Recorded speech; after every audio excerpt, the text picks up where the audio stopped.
See you later. I'm not winning this tournament. Good stuff, Dave. Enjoy baseball tonight, my friend. Should be a lot of fun this weekend. We'll catch up next week, all right? Sounds good. Take it easy. Dave Sherapan at Sports. WITN Sports Director. What are you watching next weekend? Major League Baseball, NBA playoffs, or Stanley Cup playoffs? Is it cheating if I say I speak a little bit at all of them? Just flip around? Yeah, because I'll be interested to see what it looks like. Yeah. I'm interested to see the NBA for the fact that they're in the bubble and they're in a resort in Disney, and they're basically playing in hotels. PR927FM.com, the voice of the Pirate Nation. Pirate Radio weather. Hello and happy Thursday. This afternoon, we'll see high temperatures in the low to mid-90s once again. We'll also see scattered showers and thunderstorms popping up around the area. Some of those can be strong to severe, damaging winds a main threat. Some storms continue overnight tonight. We're in the low to mid-70s Friday morning. Friday afternoon, scattered showers and thunderstorms looking likely once again. Highs in the upper 80s and low 90s. I'm meteorologist Zach Malak in the Weather Center. With rates being historically low, now is the best time to buy or refinance your home. This is Talbot Green with Angel Oak Home Loans. Now is the time to take advantage of the opportunity to buy more home or refinance your current mortgage. The combination of our local team's experience and Angel Oak's wide offerings of products from standard conventional, government, and portfolio loans has something for most financial situations. For more information, call Talbot Green, Joanne Weir, or Wanda Hager at 751-2060. NMLS 1719250 and 685-842. Equal housing lender. Tired of cooking at home? Change it up without getting up. Just order Jersey Mike's through our app for no-contact delivery or no-contact at-the-door pickup. Jersey Mike's. Be a sub above. It's Jersey Mike's time. One Club Supreme? Check. What's Aaron's Way? Only $2.99 for Pepsi and Lay's, and they'll donate $1 million to the Aaron Judge All Rise Foundation? I'm in. Order your sub Aaron's Way on the Jersey Mike's app or visit a Jersey Mike's store. North Carolina state parks are now open for visitors. Parks should be used for exercise, fresh air, getting out in nature, or a day trip as the state safely reopens. Visitors should enjoy themselves, but please remember the 3 W's. Wear face coverings, wait 6 feet apart, and wash your hands often. Focus on moving through the park, keep social distancing in mind, and avoid large groups. While most facilities and activities will be open, please contact any state park before your visit with questions or visit ncparks.gov/open. It's almost quitting time, but your family's hunger is gearing up for the night shift. Now, you could unload groceries, chop, dice, mince, preheat, heat, slap around the smoke detector, and then celebrate with a big old pile of dishes. Or you could drop a big bow box on it, because whether you need an 8, 12, or 20-piece with biscuits, fixins, and tea, you can clock out and spend some quality time with a delicious dinner. Now, when it comes to sneaking a biscuit on the drive home, that's all you. Bojangles, it's bow time. The Odds, powered by O'Reilly Auto Parts and Quicken Loans. Live from Las Vegas, here's your host, Matt Perrault. Pushing the Odds being brought to you by Rocket Mortgage by Quicken Loans. Rocket Mortgage with you every step of the way to provide a seamless mortgage experience. Hannah Kaiser covers the Washington Nationals for Yahoo Sports, or I guess covers baseball for Yahoo Sports. She tweets that GM Mike Rizzo on the Juan Soto positive test, quote, "I think you have to take a business as usual type of approach to it, just like any other injury during the season." Yikes. I get the idea of keeping guys mentally away from the idea of thinking that they have the virus, but that is business as usual? Okay. She also writes, Soto's positive is from a test 2 days ago. Results came back this morning. Hey, baseball, you better stop this 2-day thing. All results of those tests were negative, but Soto practiced as an asymptomatic carrier with the team that day. Nats will be tested again today, but obviously not having the results before the game. So if you're a Yankee player, you know that you are playing against a team that could have somebody with COVID-19. Like, this is what we've talked about here for a while about the distractions that this season will present. It is a different year entirely. But the idea that you could be standing next to somebody as you're on a base and the guy that you're standing next to has COVID-19 is freaky. Okay? That's freaky. That's something that your mind is not going to always have. Like, you're just not going to be able to have the same mental clarity. You're not going to be as focused on a game thinking I might be next to somebody who has COVID-19. Baseball's got to pick this up. They need to have, football, again, is going to benefit from this. You can't have a 2-day lag. You just can't. 2 days, 48 hours in this environment with this virus is an eternity. You can just, it's just, no, it's too long. You've got to be, my sister got a test in Maine that was 12 hours. It took 12 hours. Those tests exist. 12-hour COVID tests exist. Why isn't baseball? Why don't they have those tests? They're spending money on everything else. I don't know how much one of those Abbott machines costs, but shouldn't every team in Major League Sports, all sports, pro sports, have an Abbott test, an Abbott machine, where they do the testing there, they swab, they test there, not sending it to Utah to be examined? My gosh, more on it next. This is Pirate Radio, WGHB Farmville, 1250 and 92.7 FM Greenville, WDLX Washington, 930 and 104.1 FM Washington.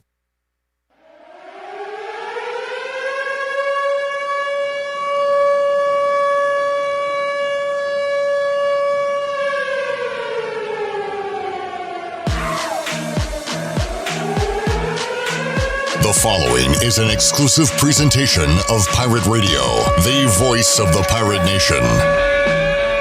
Welcome to Pirate Radio Live.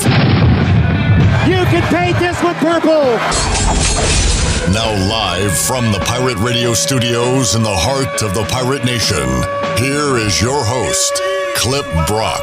Hello, everyone. Welcome in to a Thursday edition of Pirate Radio Live here on Pirate Radio 92.7 FM in Greenville, 104.1 in Washington, 1250, 930, PR927FM.com, streaming live, and, of course, on Facebook Live and YouTube Live. And we've got a fantastic show for you today. Sports are back, or at least coming back, and we'll talk about it all and a whole lot more with our guest on today's show. Troy D is here. We'll talk to Cliff Godwin coming up later on in hour number 1, talk some baseball and talk about his upcoming baseball camps. And Troy D, a big guest inside the Pirate Radio studios that's hanging out for the entire 3 hours on today's show. Yeah, great to welcome back our old friend David Glenn. Of course, a lot of folks remember David Glenn from the David Glenn Show. Easy name to remember for you, David, probably. And, of course, the ACC Sports Journal, a lot of the things you've been involved with throughout the history. And as I like to say, we kind of put David on the map here in East North Carolina as first affiliate, and we'll get the latest. Now, I guess we could talk about it now, guys. I didn't want to mess up your break clip. Are we going to a break, or are we sticking with it? We're sticking with it. Okay, I wanted to make sure. David, a lot of folks, first of all, welcome back to Greenville. Thanks, man. It's great to see all you guys. Great to see you. Let's start with the big picture stuff, because I've talked to a lot of folks, and they were excited to hear that you were going to be back on radio. They were excited to hear you're in Greenville, and they all want to know kind of, hey, well, what is David Glenn up to? What happened to the show? Where did he go? What does the future hold? A lot of questions wrapped up in that one question, David. So let's start with the funnel. Let's start at the top and work our way down. First of all, what's the latest with you in broadcast, sports broadcasting? Well, it's a strange time for sure, and for all of us in one sense with the pandemic. But beyond that, I knew that 2020 was going to be a change for my statewide syndicated show. It just changed in different ways than I knew pre-pandemic. And the long story short of it is that I'm not going to come back to full-time sports radio until the sports world is back all the way. And here we are. Great timing for us. Not only did Clip and I end up in not exactly a Pirates purple and gold combination. Yeah, you guys look like you're ready for game day here. He's kind of purple. I'm kind of Troy gold. didn't get the memo. Yeah. If it wasn't on TV, we would just sell it as the pure Pirates colors. It's close enough for today's purposes. Yeah. But here we are with the return of MLB starting today, the real game starting today. Mm-hmm. One of my favorite sports, hockey, starts the playoffs on August 1st. NFL training camps are almost here. NBA is about to resume. So it's a great timing in that sense. But when I got together with my affiliates, you and Jonathan being longtime friends of the program, so to speak, as I've done this for over 20 years, whether it was the advertisers I spoke to, the affiliates I spoke to, my staff, we all decided that we need to see what the world looks like before it makes sense for us to relaunch what most people would think of as the David Glenn Show. So is that later this year? Is that next year? Is that something entirely different? I'm not sure. But enjoying a lot of family time, some golf, some music, some Netflix, some relaxation, a little bit of a lot of things, as I'm just kind of right now a sports fan like everybody else for a while writing for The Athletic and ACCSports.com and some others. And David, we've talked a lot off the air. I think the one thing is there are a lot of options out there for a guy like yourself, and there's still a big interest in it and what you do. I think you're right, though, as far as kind of tapping the brakes and waiting to see where the world goes and where the sports world goes specifically, and let things kind of calm down, because there is so much uncertainty. And then being able to let the dust settle and be able to kind of figure where you want to come back in the game, so to speak, when you're ready. Yeah, somebody wrote an article about what happened to our show a few months ago. And they asked me, when is the last time you really got a break from your working world and just kind of got to exhale? And my wife uses the phrase, contemplate your navel, just think about the big picture for a while. And I got to thinking about it. And the last time I really got a break was 1990. Yeah. And that's not a complaint, because there are plenty of people in far difficult circumstances right now compared to basically I've got a sabbatical going on, at least on the radio side. So I'm still enjoying the writing. But I've got my youngest child on her way to college, so I've enjoyed the family time in the meantime. I'll never stop being a writer. I'm still a radio guest. This is in studio. Yeah. So for the record, this is your first in-studio appearance since the end of the show. Absolutely correct. This is it. So it's great to be with you guys for that kind of a which we would have never been able to do if it wasn't for this type of break. True. So. And I still enjoy being a phone guest. And people, I'm a sports business writer. I'm a sports law writer. And so I get a lot of those phone calls. Who's going to be the next ACC commissioner? How's Mike Houston going to be in year 2 with the Pirates? Or Will Healy is Charlotte rolling? Or Mac Brown in year 2 with the Tar Heels? So I still get those calls, and it's fun to be a phone guest. But this is a blast from the past, man. You guys and I go back a decade or more, maybe. Mm-hmm. And it's really just fun to be here. And for those who don't get the pleasure of being in studio with these guys, y'all have upgraded a lot. We have. The place looks great. Thank you. It looked good before, but it looks great now. We feel like we're still in the process of upgrading, but we've come a long way in a few weeks. So appreciate everybody that's been a part of it. This has kind of been our kickoff week, and perfect timing for you to be here with us once we got everything kind of the cart put back together, so to speak, but better, kind of a new cart for us. So we had to kind of blow everything up to start over. But as you know, in this business, that's with the technical side. It's easy, the chairs and the table is one thing. It's all the behind the scenes stuff that nobody sees. That's the technical part. Whether it's making sure headphones work right, the microphones are processed right, and all the kind of the guts of everything. Hey, a lot of people don't know, but I didn't come up the ranks dreaming of being a sports radio guy. So even though that's been my main source of income for 20 plus years, I came into this kind of flying blind to a degree. And when I'm usually feel secure about the technology of this amazing industry, over the years when I had on-location shows, I occasionally felt like we were using plastic cups connected by carnival thread, because I just wasn't sure what was going to drop and when it was going to drop. And there were times I was doing a live radio show statewide, by mobile phone, because the other technologies had collapsed. So there's never a dull moment in radio and sports radio, and I'm glad that I'm not the one responsible for making sure that all those buttons work. We can relate to that, Troy D, with our old high school games and on location. Going on remote's just a tough thing to do a lot of times. Your leg hits the table, everything turns off. Like it's. I once accidentally unplugged something in the middle of an interview with UNC basketball coach Roy Williams, just flicking the wrong switch. Accidentally, like you tap your foot maybe while you're in a conversation with somebody, and my foot hit something that threw us off the air, which, of course, doesn't make for the best. He dadgummed you after that, I'm sure. Or you just play along and you keep going and act like nothing happened, and then go, Coach, can we do this interview again? What do you do now that you had some time off? How much have you missed the radio broadcasting side? Well, I'll tell you what. The honest answer to that is I've been glad I have not been on the air every day. As you guys, just as there are these other things that a listener wouldn't have to know and might not want to know about how our industry works, there is a lot of prep that goes into these shows, right? So in my case, being on the air at 12:02 would be 7 to 11 a.m. show prep, and then 4 hours of prep for a 3-hour show. I don't think, in 20-plus years, that there was not 3 hours worth of stuff that I wanted to talk about. And in sports radio right now, I'm kind of glad that I'm on the sidelines, because as a writer, you can write more often, you can write less often, you can find things besides the game to write about. Sports business, sports law, something else, human interest stories, whatever. You guys have a challenge without games being played. They're coming back little by little, NASCAR, golf, MMA, etc. But really, we're on the cusp of sports really coming back, and we still have the big question mark of college sports coming back. The reason I've told a lot of my partners on the radio side that I don't really want to come back just yet is that we're not sure what college sports are going to look like.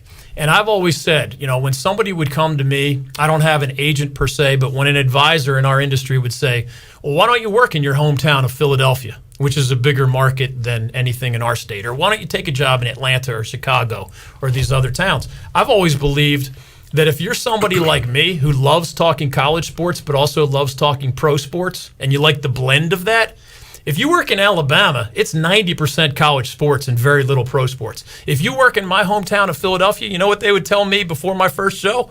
You're talking 95% pro sports, and every once in a while we'll throw you a bone and let you talk about college sports. Maybe March Madness or bowl season or whatever, college football playoff. I don't want either of those extremes. From my definition, the state of North Carolina is the best market in the country, because I don't know if you guys would describe it as 50-50. Greenville, being more of a college town, might not be a 50-50 divide. But as our state, we have the Panthers in the NFL. We have the NBA. We're getting an MLS franchise. Not that that's highest profile, but it's still on the radar. You've got college basketball. You've got NASCAR. You've got golf. Hurricanes. Hurricanes in the NHL. I'm a season ticket holder, and I like following them as a journalist. Is there a better blend of college and pro sports in the entire country than the state of North Carolina? I'm not sure. So until we know college sports are coming back in some form in the 2020 calendar year, I'm using this as a sabbatical. Apparently, some European countries, when you get a little older, not just our industry, but any industry, they encourage you to take a sabbatical year for like your mental health and recharging the batteries. It's a great idea. And just giving you a different perspective than being in the grind for 30 straight years without contemplating your navel. It's like a spring break for adults. Seriously. I'm telling you, man, my last 3 or 4 months might be boring for you to hear, but I can tell you that it helps with your perspective on life, your perspective on family, your perspective on your job. And of course, I hope I never took a day for granted. We get paid to talk and write about sports. Your worst day is still better than a lot of people's best days if you're paid to write and talk about sports. But I've made my way into a position where I don't have to rush back.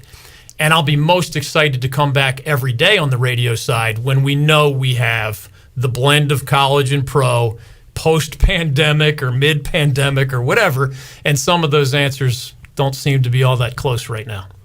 David Glenn joining us, Clip Brock here, Troy D here. Programming alert, we'll actually go out to Philadelphia on Friday and talk to the great Harry Donahue, play-by-play voice of the Temple Owls, and also want to talk to Harry about pro sports in Philadelphia because they made some headlines with, I think, the mayor saying there would be no fans allowed at Eagles games, and we'll talk about all that coming up, and maybe later on in this show, but definitely tomorrow with Harry Donahue. And David, I've been going 2 hours every weekday and now 3, which it's going to get a lot easier with these games returning. But Stephen Igo and I, we've been watching old ECU games to fill time. and it's fun for people to look back on that. But I think after a while, we've watched every old ECU game there is. Pretty much. We have gone through the history books, and that's how we've filled time. So I totally understand what you're saying as far as, you don't just want to waste people's time up here, but you try to make it informative, entertaining, and we've done our best here, Troy D, over these last 4 months to try to keep this thing going. David, as you know, you got to adapt and overcome, and you've had the luxury of being able to take time off. We've still been on the air, and we've still been filling that time. And as Clip said,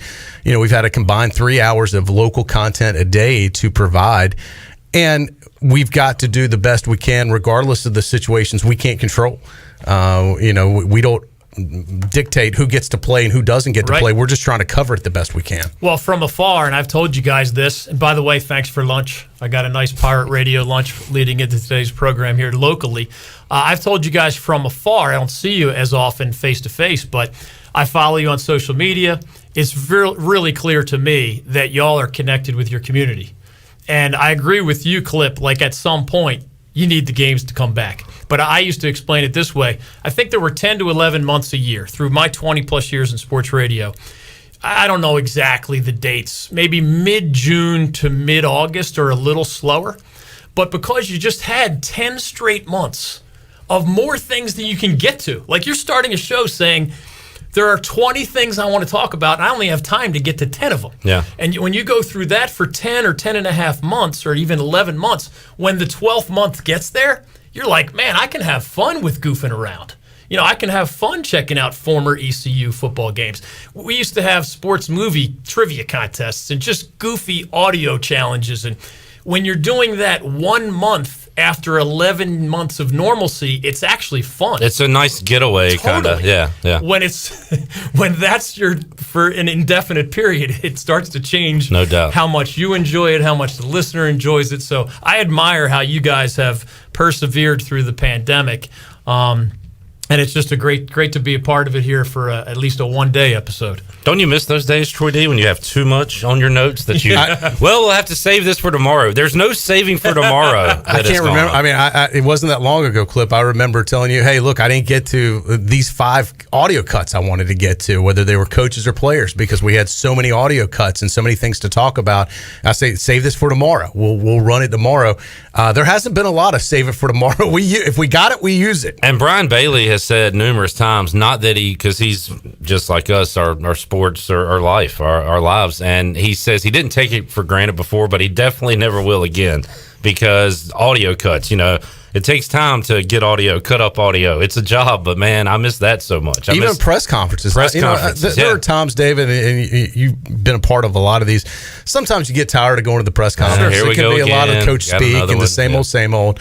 But what I want to do to go to a press conference, and I'm not talking about a Zoom press conference. I'm talking like one that you don't have to wear a mask in. You don't have to be 6 feet apart.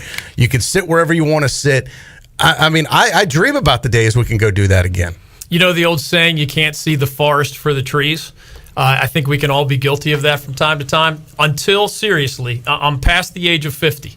So until a couple months ago, I never really digested how the concept of turning on a game at night was such a big part of my life. That might sound insane. How could I get past the age of 50 and never realize that? Well, when you go 3 months, and I know they're starting to come back little by little, but I don't know if I turned on a game in a 3 or 4 month period.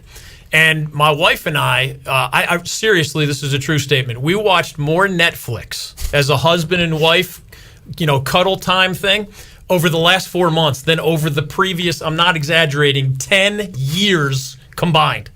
And, you'd love a blend of both. I mean, I guess a healthy world would allow for the occasional game and the occasional chill with the wife Netflix experience. I have gone from 30 years of basically my whole, not just your working life, but when you go home, it revolves around sports. You're working. You're watching games, exactly. Right? I mean, it's part of the gig. We all use that line. Yeah. But honey, I'm working. I'm preparing for tomorrow's show. I've enjoyed the pendulum swing to the other end, but man, I'd love a happy medium at some point. No doubt about it. Talking to DG, David Glenn here. By the way, speaking of goofy trivia, I've got some DG trivia we'll break out. Maybe in hour number 2 of today's show. Athletes, coaches, administrators with the initials DG. So we'll throw that out to the audience. Oh, that's coming up a little later. Special to my wheels are turning already. I'll call it now a cliffhanger. There you go. A cliffhanger. How do you like that? So, and also Cliff Godwin coming up shortly as well. CG and DG, part of today's show. TD. Yes, looking forward to talking to Cliff. His baseball camp coming up. Geez, it's just a week or so away, I think. August. 1st of August. Yeah. So, next week is the last week in July, right? All these days are starting to blur together. I don't know about you guys. But, August 1st is next Saturday. Yeah. And that'll be when the Canes, we'll talk about the Canes a little bit later. Sometimes I'm like, man, this month has flown by. Now I'm like, man, July is really kind of dragged here lately. It's like, this has been a long month. Honestly, I don't know about you guys. I haven't known what day of the week it is most of the time in recent months. It's totally different now that we mostly live in these 24-hour cycles. And I was in one for a long time as a magazine publisher and then a different 24-hour cycle as a sports radio host. I haven't had those cycles. So if somebody asked me in the middle of the day, what day of the week is it? I'd be like, I think it's Thursday, probably. Every day's a Saturday for you now. That's right. And some days Pirate Radio can make us all crazy, but in this case, I think it's kept us sane. Yeah. It's some kind of schedule, and I've talked to friends that have been forced to work from home, and they're fortunate. They have jobs, and they have a job where they can work from home. But they're like, well, what have you guys been doing? You're essential. You're a media outlet. I said, well, it's been basically business as usual during unusual times. Yeah. But we are all we have to come here. We have to report to work. This isn't the type of job necessarily everybody can work from home. But they're like, God, I wish I could do that. I've talked to so many people who said, I wish I could leave my house and go to work and have a schedule at the office. And I do think, Clip, in many ways, it has kind of kept us, somewhat sane, that we have been able to have somewhat of a schedule and be focused on work and take your mind off all the other stuff that's going on in the world. I always thought it was a cute coach's punchline. I remember former Wolfpack coach Tom O'Brien telling me this on the air. Former UNC football coach John Bunting used his own kind of punchline, but it was basically, after they were let go by the Wolfpack and the Tar Heels, after all these years of them moving their wife and their kids around the whole country for this job or that job, for the first time, Tom O'Brien in his 60s, I think Coach Bunting was probably a similar age, for the first time, they're at home under the same roof with their wife for essentially, 24-hour cycles over and over and over and over after 30 years of this coaching lifestyle. And Coach O'Brien said, I realized I had to find something else to do when after 2 weeks, my wife gave me a certain look. And I always thought it was just a punchline. I can tell you, I'm pretty sure the lovely and talented Maria, as I refer to my wife, still loves me. But after 4 months of us being under the same roof every day, almost 24 hours a day, the Pirate Radio guy said, what? Yeah, why don't you go down there? Hey, why don't you leave Tuesday and come back Saturday? Make a long weekend out of it, DG. Well, exactly. How many coaches have stepped down and said they're going to spend more time with family, and then a month or so later they get a new gig on TV or a new job coaching? And I always thought that maybe that was their call, but after what you just said, it could be the wife's call. That they're out of the house with a new job. I'm convinced that the two biggest factors are that one. Any relationship dynamic can change if you go from I'm home at 7 p.m. and we coexist from 7 to 11 and then the whole cycle starts over versus being around each other 24 hours a day. The other thing I've come to understand is if you lived a certain lifestyle, maybe as a 7-figure paid coach or athlete, and you bought your house with that in mind, you bought your car with that in mind, you traveled with that in mind, and then that goes to either zero or something a lot less than 7 figures, all of a sudden, getting back at it or getting back out there in the professional sense becomes a requirement as those bills come due. I think that's a perfect analysis of that situation. The family may not want you to spend as much family, and the family wants you making money. Amen. Yeah. DG joining us. Cliff Godwin set to join us in just a little bit. And I'll tell you what, I'll go ahead and throw one of these out just for our Facebook audience. So this is a sample DG trivia question. Yeah, and this one should be an easy one if you know me and who I root for, which, by the way, we have to talk about all the name changes going on in sports. I saw We have some that are pretty out there and unique, and we have some that are as basic as it gets. One you called, Clip. I've been calling the Washington Football Club. You said last week is that they should just call it the Washington Football Club team. Troy. Oh, sorry, we're a team, not a club. Team. That's a soccer term. Whatever. Yeah. But they went today with the Washington Football. Be careful organization, team, whatever call them. Yeah, I forget what they officially, but they're Washington Football Team. Yeah, that's what they're going by. That is their name until further notice. Now it's a placeholder, temporary. Yeah, and but you called that. I guess I did accidentally. I've been saying they're the Washington Football Team. You were saying it jokingly though. I was. When they should just go by this. And unfortunately, and I'll be darned if they aren't going by that. I will say I don't know if you saw the uniform mock-ups. They're doing kind of an Alabama helmet style, but they're burgundy helmets with a gold number. Oh, is that what they're? And going they look okay. pretty clean. They look pretty classic. I think so. I guess they'll come up with a name next year. But for 2020, it's par for the course, right? Oh, I meant to send you a text the other day. I was walking in my neighborhood, and I saw. Remember, I had the idea of the nickname. You remember what I threw it out there last week? Yes. Tell David. Talking about the rabbits? Yes. Or the Wabbits? I was going to go with the Washington Wabbits. You are literally the only person that thinks it's a good idea. But I saw a rabbit on my walk, and I zoomed in. I took a picture of it, and it looked just like the logo of like their helmet, but it was a rabbit. I'm gonna pull the picture up and show you during the break. Why are you so fascinated with this? I don't know. Why do you think this is a good idea? Because I think if you put that on the helmet, it could be the Washington Wabbits. Just so you don't feel alone with your brain working in unusual ways, I swear, the former headline writer in me, after hearing the new Washington name is Washington Football Team, at some point it'll be shortened to WFT. That's right. And as the kids often put in their text to me, WTF, I believe that's not suitable for work. But how long until the first bad game by this franchise in the NFL until WTF ...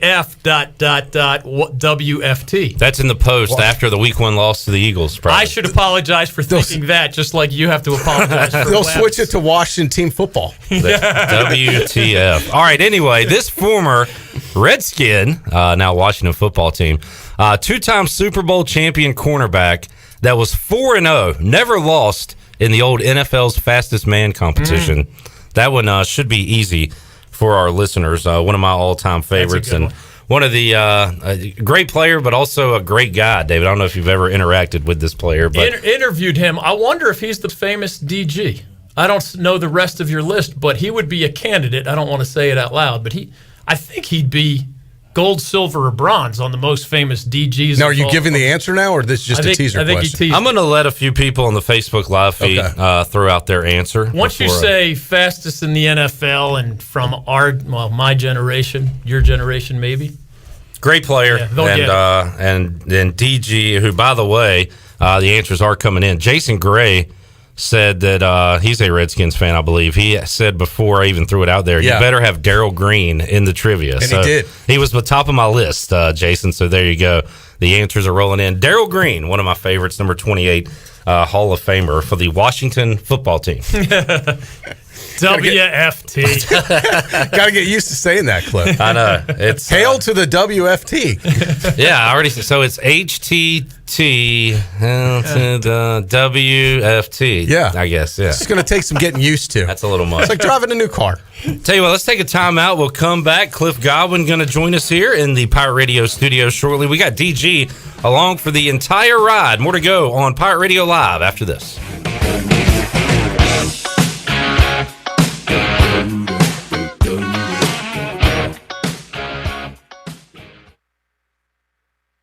This is Mary from the Auto Store Group, and our hometown store approach to selling vehicles means the car buying experience is fun, not one you dread. The Auto Store Group has 3 locations and over 150 quality used vehicles to choose from. Shop our entire inventory at theautostoregroup.com, and remember, every purchase comes with a free bucket of fun. The Auto Store Group, Pirate owned and operated for over 38 years. Start shopping today for your next vehicle at theautostoregroup.com.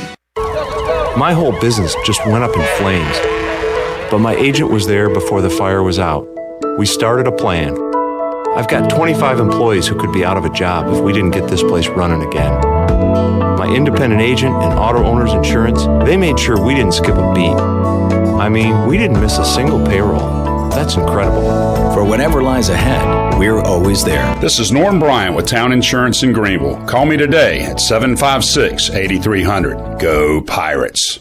Hey, Pitt County Schools families, we hope you're having a great summer so far and enjoying time with your friends and family. School will start on August 17th following strict state guidelines, so we want to keep you, our students, our parents, and our community informed throughout the summer with our information campaign called The Road to Reopening. You'll find all the information you need to prepare for the next school year by going to our website at pittschools.org or by keeping up with us on Facebook, Instagram, and Twitter. Remember, we'll face the upcoming school year together because we are Pitt County Schools Strong. Ahoy, mateys! To keep those cars clean, you need the Pirates Cove Fast Pass. The new Pirates Cove Car Wash on 10th Street is now open. The 10th Street location is offering Fast Passes for $9.99 for new Fast Pass customers. These Fast Passes will be good at all 3 Greenville locations. Visit us on Fire Tower Road, Memorial Drive, and now on East 10th Street. And coming soon, Haviland Express Lube and Pirates Cove Car Wash in New Bern. So we have you surrounded. Pirates Cove, the official car wash partner of ECU Athletics. Are you trying to reduce clutter? Want to save a tree? Greenville Utilities can help. E-bill is a simple solution. Imagine getting an email letting you know your bill is ready. And with a few clicks on your computer or smartphone, you can review and pay your bill. It's just that easy. Signing up is simple. All you need to do is to log onto your account at guc.com and update your contact information and e-bill setting. You can even continue to receive a paper bill if you'd like. E-bill from Greenville Utilities. Just one of the ways GUC is here for you. This is Dr. Phil Perdue with Orthopedics East and Sports Medicine Center. My colleagues and I recognize how difficult this time is for everyone in our community. We continue to see patients during the week while taking precautions to keep everyone safe. Our extended care clinic is now open on Saturdays and Sundays from 10 a.m. to 2 p.m., so you can avoid the emergency department for your urgent orthopedic care. For more information, please contact us at 757-2663 or visit our website at orthoeast.com. UBE is now back open to serve the Pirate Nation. UBE is striving for the best customer experience, practicing social distancing, cleaned and sanitized contact surfaces, and curbside service. Our hours are now 10 to 6, Monday through Friday, and 10 to 5 on Saturday. PirateWear.com is open 24 hours a day with in-store pickup available. Please be sure to follow UBE and PirateWear.com on all social media platforms. UBE and PirateWear.com, serving the Pirate Nation for over 50 years. CD's Grill in Winterville wants to thank you for all of your support during these crazy times. CD's Grill has the area's best country cooking, and you can come and enjoy a down-home breakfast or one of our daily country lunch specials at CD's Grill. Hi, this is Lawrence Manning from my entire CD's Grill family. Thank you for all your support. And we invite you and your family and friends to try CD's Grill and taste for yourself the best country cooking around. Promise, CD's Grill. CD's Grill, 111 West Fire Tower Road in Winterville. This is former ECU baseball player and mayor of Greenville, PJ Connolly, and you're listening to Pirate Radio, the voice of Pirate Nation.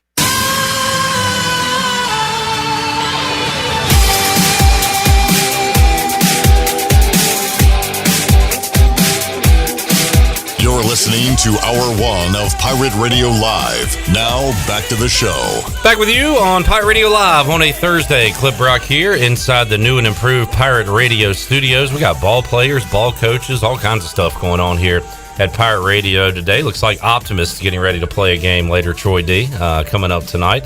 Just practice. Practice, okay. Yeah, we're talking about practice? Yeah.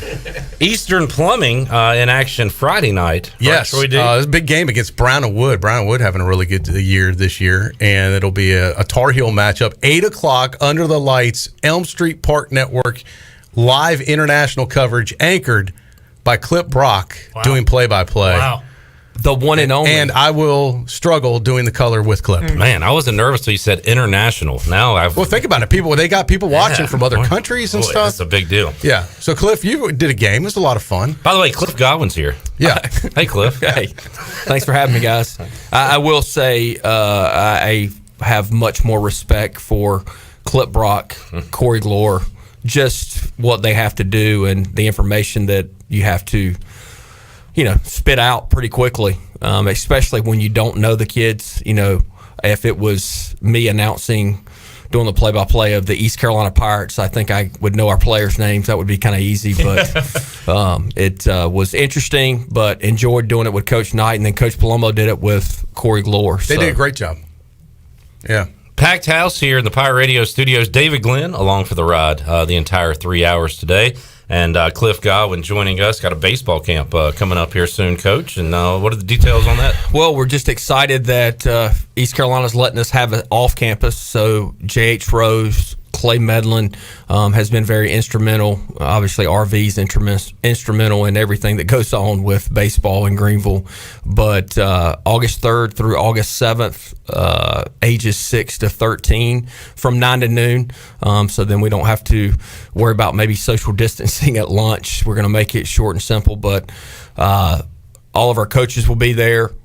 A lot of the players from the 1920 team will be helping out as well, and we will be practicing all the safe measures that we need to. I had Clay on the show last week and asked him about, you're in this camp too, but RV, Marvin Jarman, how have they dealt with the lack of sports? There's a little baseball going on out there, but it's a tough time for you lifers, and you got to love to see some kids on the field coming up. Clip, I'm not a big watch MLB regular season a game guy, but the other night when I'm watching summer camp, I guess it was cut, and I'm watching the Yankees and the Phillies.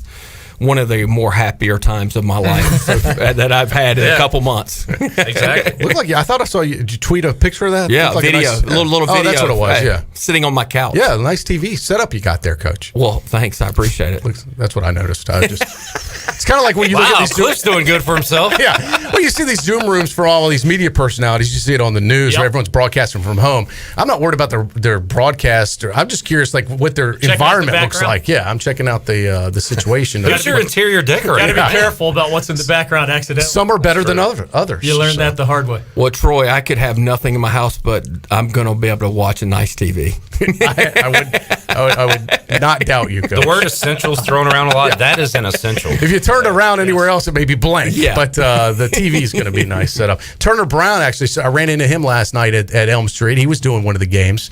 Said he'll be heavily involved with your camp this year, too. He will be. And actually, unfortunately, Turner was released by the Rockies during the COVID thing when they were releasing a lot of guys, actually living upstairs in my house until he gets married in October. So he's my roommate, too. Oh, wow. Yeah. That's awesome. Is he getting a good deal on rent?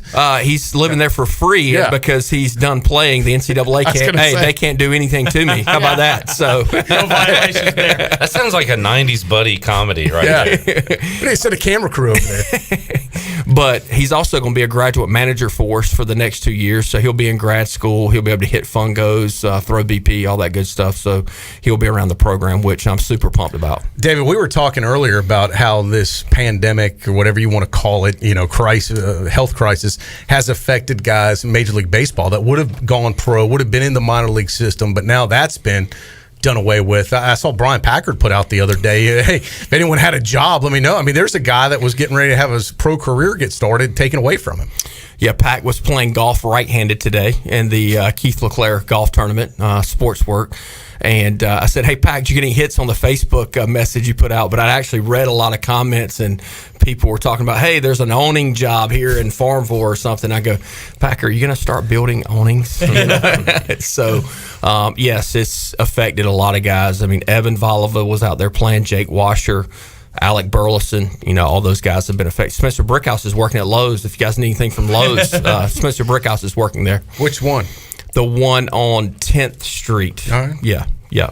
By the way, Coach, what do you advise these guys? I mean, I remember what it was like to leave college. Everybody's nervous about their first job. They think they at least have an idea of what their next step is, whether or not they make it to the major leagues.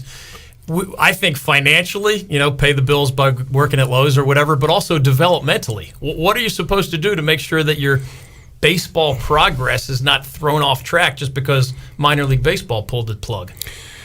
I'll be honest with you, this is uncharted waters for me. I encourage them just to stay busy. So for Spencer Brickhouse to go out, and he's pretty much worked at Lowe's since COVID hit and he got sent home from spring training. He's still working out, still getting some baseball stuff in. Not as much as he would be if he was actually in spring training or playing, but I think it's just important for them to stay busy, obviously make some money.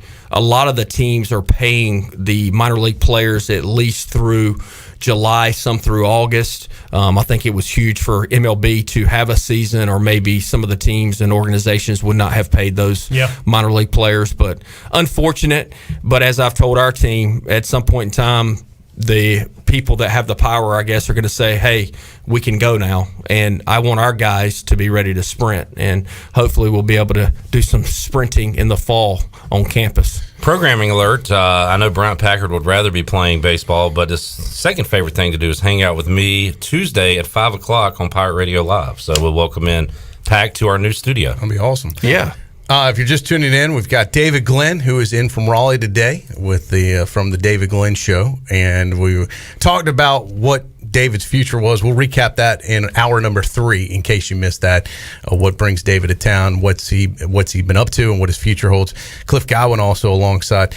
Cliff, you saw festivities resumed for ECU Athletics yesterday or the other day, which is a positive sign for everybody. Of course, right now, football season. is in full swing as they're finishing up what would be summer workouts this week. I guess fall camp is scheduled to officially start a week from tomorrow. Where are you with the baseball program and guys being able to work out there? So it actually had affected a few of our guys. We have about 10 to 12 guys that are in town that had tested, I guess 2 weeks ago, had come back negative. So they were actually able to use our facilities, be on the field, take some BP, throw, take ground balls, all that good stuff. Well, when the activities were suspended, of course, it affected them in a negative way as well. So, look, our first priority, my first priority as the baseball coach at East Carolina, let's get football on the field. We all know that we need football to happen for not just East Carolina, for college athletics, and do it in a safe way. But if we can have that, I think it will get back to some normalcy in college athletics, and then it won't affect the spring sports. No offense, I'm going to say this, and it might sound selfish, Troy. Our season's already we've already lost one season. I don't think the spring sports need to lose another season. So we need to do whatever we can to be able to play spring sports come 2021. Couldn't agree more with you. Cliff Godwin here, David Glenn here, Troy D here. I got a DG quiz coming up next hour. Players, coaches whose initials are DG. Can I throw one at you, a baseball one, Coach? Yeah. You ready? Yeah. All right, here we go. He won Rookie of the Year with the Mets. Dwight Gooden. All right, thank you. Or Doc. Either way, it's DG. DG. Barely got out the question, Cliff. That was kind of a bat flip, Coach. You didn't even let me finish the question. Well, I'm sorry, because I was actually kind of a big Dwight Gooden, Darryl Strawberry fan back in the day. That era? Yeah. Not their off the field, not their off the field activities, just the way they played on the field. As a young Cliff Godwin growing up in Greene County, 12 years old, who was your favorite team back then? I watched the Braves were, on TV, and also the Cubs. But I would probably say I was a big Darryl Strawberry fan, so I'd probably say the Mets, even though I couldn't see them a whole lot on TV. Mm-hmm. I would have to say the Mets. And I've said, that after the Last Dance, that there was a lot of, what 30 for 30 do you want to see? And I said those Mets team would be a fascinating one, and I believe they're doing that, right? I think I read somewhere they're doing a 30 for 30 on those mid-'80s Mets that were so wild off the field, but really good on the field, right? I don't know. It would have to probably be R-rated if it was off the field. All right, who was more wild, those 80s Mets or the 90s Cowboys when they were in their prime? I'm going Mets. With Michael with all the... Strawberry, Gooden, Lenny Dykstra. Yeah. I mean, holy cow. You're going to need individual chapters for individual personalities. That would be wild. That's going to be that's a multi-part documentary. They may not be able to put that on ESPN. I'm fascinated. HBO. Yeah. They were running F-bombs. Cinemax, probably. You remember Disney put 2 versions of The Last Dance out there. That's right. You could watch it on ESPN, I guess, with the colorful language. Yes. Or you could watch the family-friendly ESPN too. Yeah. Maybe you'd have to do it that way. Yeah. All right. Let's take a timeout. We'll come back. More. You sticking around, Coach, for another segment?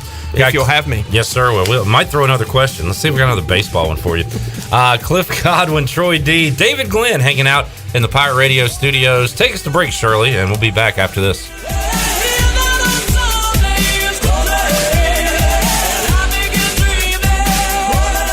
Hey Pirate Nation, this is Jonathan Ellerby, one of the proud owners and operators of Pirate Radio.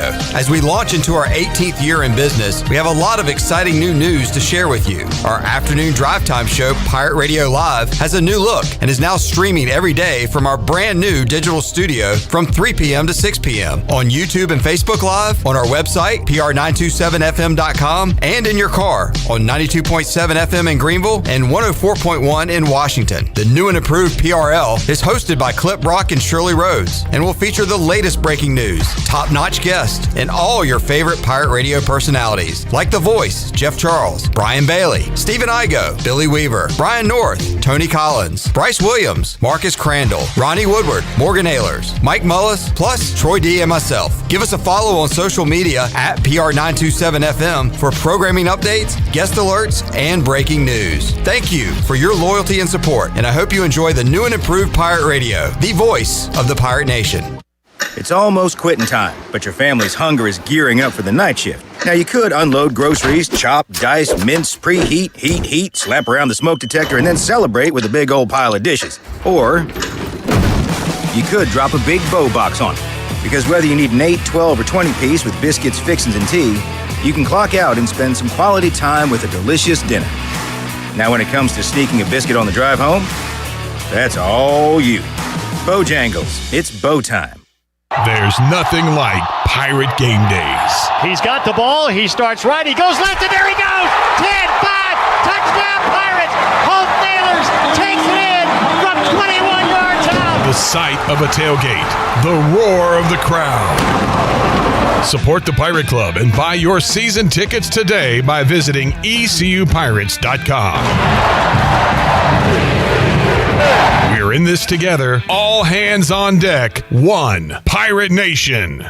Know what I like most about my new phone from US Cellular? I don't know. That it was $700 off. What? Switch to US Cellular and get $700 off the latest phones. US Cellular. Choose fair. Promotional pricing requires an unlimited everyday or even better plan. New line port in credit approval qualified smartphone purchase and comes via monthly bill credit on a 30-month retail installment contract. Taxes, fees, and additional restrictions apply. This is Brandon Tate, owner and operator of Atlantic Wireless, an authorized agent for US Cellular since 1997. Visit AtlanticWireless.com to find the store near you. We go beyond the call. Hey Pirate fans, this is Cliff Godwin. Our youth baseball camp is right around the corner, August 3rd through August 7th. We will now host this camp at J.H. Rose High School baseball facility. Campers will get baseball instruction from each members of the 2019-2020 ECU baseball team. Campers will learn fundamentals as well as play games. Camp will now run from 9 a.m. to noon and will follow all state and local health guidelines. For more information, visit cliffgodwinbaseballcamp.com. We hope to see you there. Go Pirates! White Claw Hard Seltzer. Discover a new wave of refreshment. Crafted using seltzer water, 5% alcohol, and a hint of fruit. Available in 5 fruit flavors, 2 grams of carbs, gluten-free, and 100 calories. Find it at whiteclaw.com. White Claw Hard Seltzer. Nothing tastes quite like it. Please drink responsibly. Hard seltzer with natural flavors. White Claw Seltzer Works, 2019 Chicago. Visit whiteclaw.com for full nutritional information. All right, in studio today with Wanda Montano, an East Carolina graduate and the new executive director of the Rocking Horse Ranch. Wanda, welcome. Tell us what's going on. Rocking Horse is a wonderful nonprofit serving the community and providing therapeutic riding lessons and equine therapy for our students. We're having a lot of fun out at Rocking Horse Ranch, getting ready to reopen over the course of the summer, and we have lots of things planned for our clients to come back in. We're going to do a fundraiser in November, so save the date for November the 14th. To learn more, visit rhrnc.com. This is Coach Donnie Kirkpatrick, Office Coordinator for ECU Football, and you're listening to Pirate Radio, the voice of the Pirate Nation.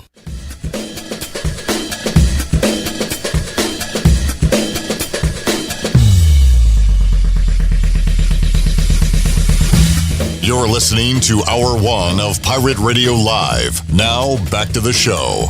Back with you on a Thursday edition of Pirate Radio Live. Clip Rock here, Troy D. David Glenn riding shotgun the entire 3 hours. We'll talk some sports with DG and get more of our DG quiz out there and see how smart you folks are. See how smart Coach Cliff Godwin is. As he didn't even get through the question on the first one. He nailed it. Dwight Gooden has the initials, DG, of course. And Coach, we're talking about your baseball camp coming up and how exciting it's going to be to watch some kids playing baseball. And David, you were talking about it that, you know, at that age, and I remember it too, some of my part of it's just hanging out with your buddies and throwing a ball. And then there's the actual part of hitting a baseball too. But just life memories, and that's kind of been taken away. It's great to see the kids at Elm Street and everything, Troy D., that they're able to play. But this is a big part of growing up, baseball and sports. Yeah, Coach, I wonder how often you can tell when you look into a little guy's eyes, like you'll have all these campers with you soon, that you are a part of them falling in love with baseball. Because even though I ended up covering a lot of other sports, the one that I played with any distinction whatsoever was baseball. And I remember meeting members of the Philadelphia Phillies as a young guy growing up in the Philadelphia area. And I'm telling you, I think it fed into my lifelong love of baseball. I think it fed into me doing what I do for a living, you know, on the non-athlete side of sports at this point. How hard is it for you to see those things in your campers? And are you old enough that you've seen your campers grow into, you know, ECU caliber football players? Best baseball players. But I don't think I'm quite old enough for that, or haven't been here as the coach of East Carolina. But I can see the look in the 10, 11, 12-year-olds' eyes when they're being able to work with Jake Kuchman, or who they feel like is a Major League Baseball player, or a Bryant Packard, who is a local legend who could run for mayor probably and get just the look in their eyes, like they're able to get coached by this guy that we put on the highest level of what they see baseball. I mean, yeah, they see Major League Baseball, but they see Bryant Packard, Jake Kuchmaner, Turner Brown, Jake Washer, Brickhouse, Agnos. They view them as, the Derek Jeters of Major League Baseball, which is really cool because Greenville, as we all know, is such a baseball town, and it's just been awesome for me, the limited amount of time I had to watch Little League Baseball at Elm Street this summer. That has been a breath of fresh air for me. Did you? I want to know what exactly this baseball career you're talking about. What position? How long did this last? How far did it go? What true piece of trivia? I mean, this is clearly the highlight of my entire athletic career, and it happened when I was 12. I played in the early rounds of the Little League World Series.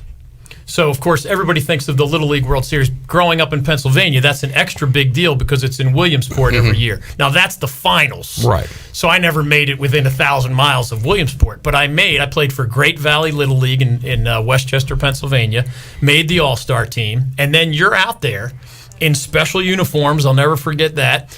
And you're playing against, at 12, I had never seen breaking balls. Like in your local Little League, there might be the kid or two. Right. And then you're in this early bracket of the Little League World Series. And dudes, I'm not even joking.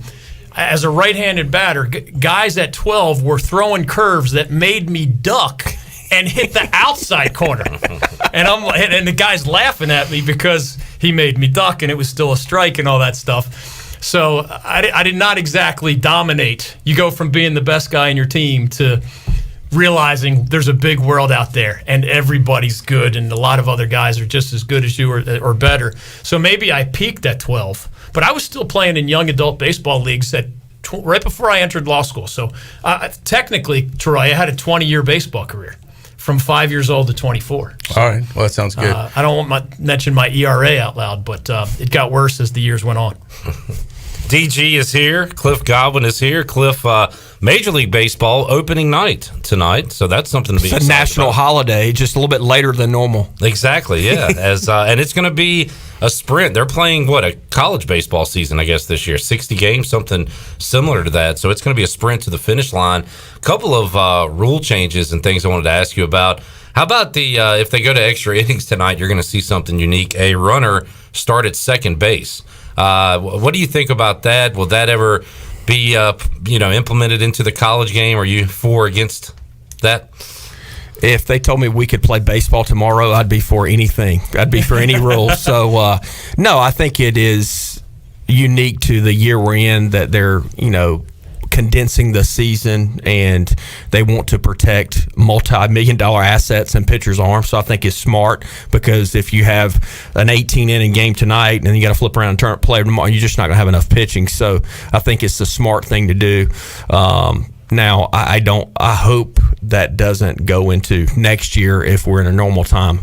I pray to God we're in a normal time. But It's funny. I had another baseball coach in that chair yesterday, Ryan Meadows from North Pitt and from Pitt County Post 39. He kind of said the same thing you did and also said that in this crazy year we're in, this crazy season we're in, if you ever wanted to experiment with something, do it now. Don't put it in a full season.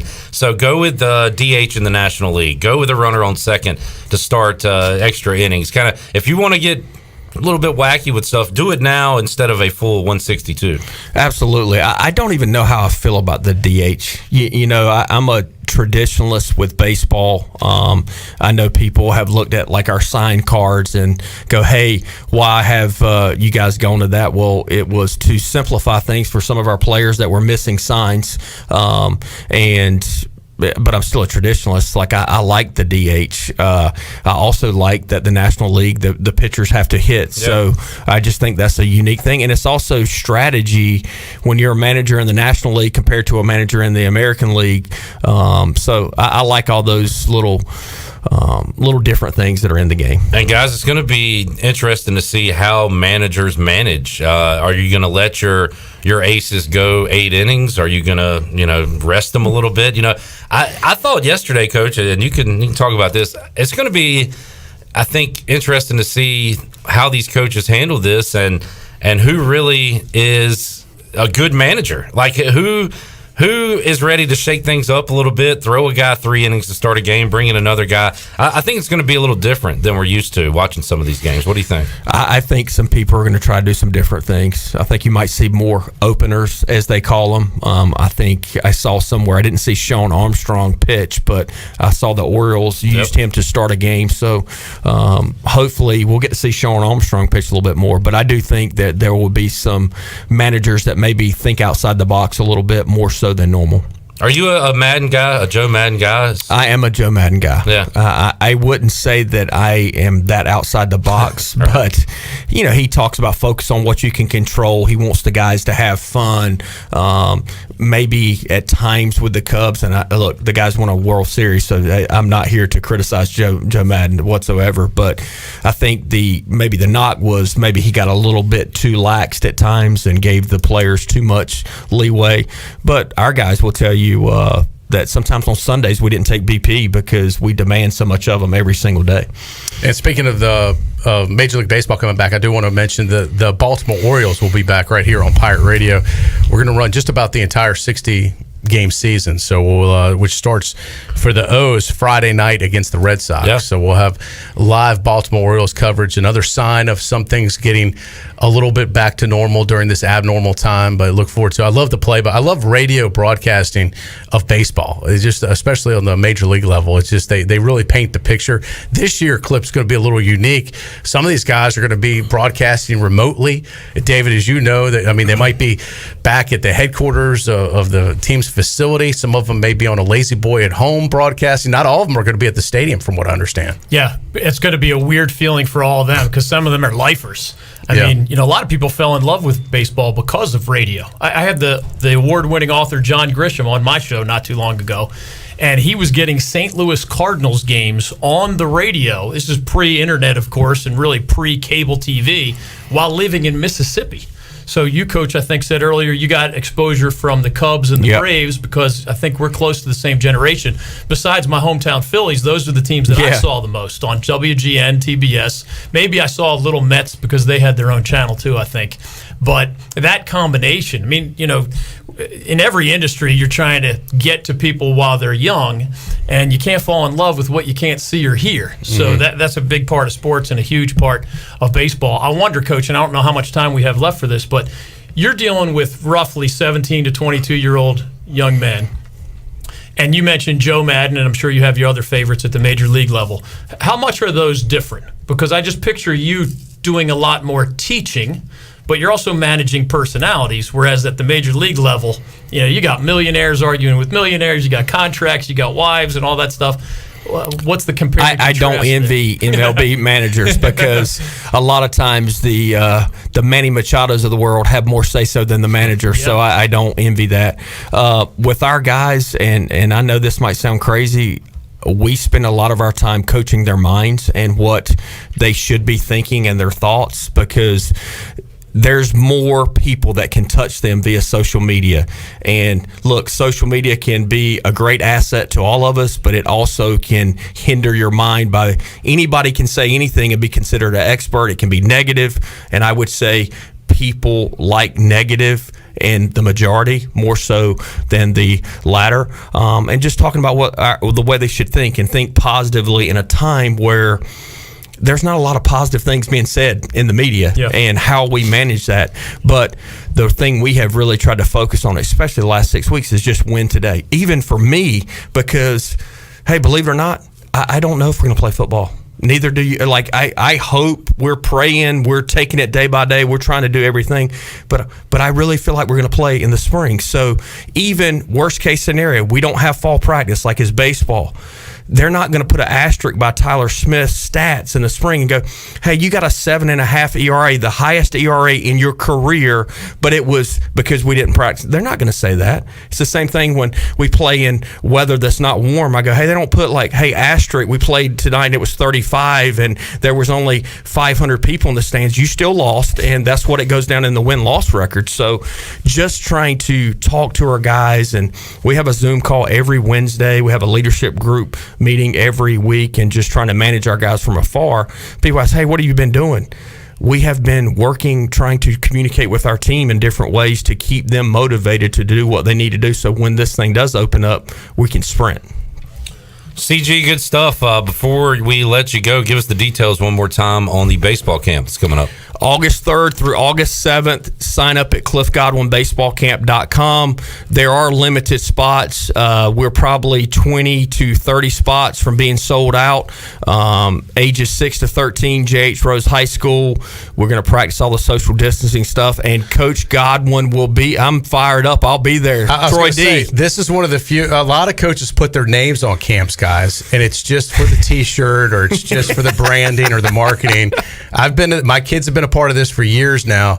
Coach Godwin is actually at Coach Godwin's baseball camp, and you got a lot of great folks and players, former players. Yeah, I do not want to take a lot of credit, Troy, but this year I will be there every day. Which is academic All-American. This is a guy who throws out words of wisdom on his Twitter account every day. So parents, no better place to send your child, right? Yeah, and it's only a half day. Multi-dimensional Cliff. Only a half day this year. So if people are worried about that and the heat and stuff, it's only 9 to noon. DG, I'll pay you later for all this time. So this isn't like Blue Steel basketball camp I went to where Mike Steele was there all the time, but Blue showed up and did a dunk and left.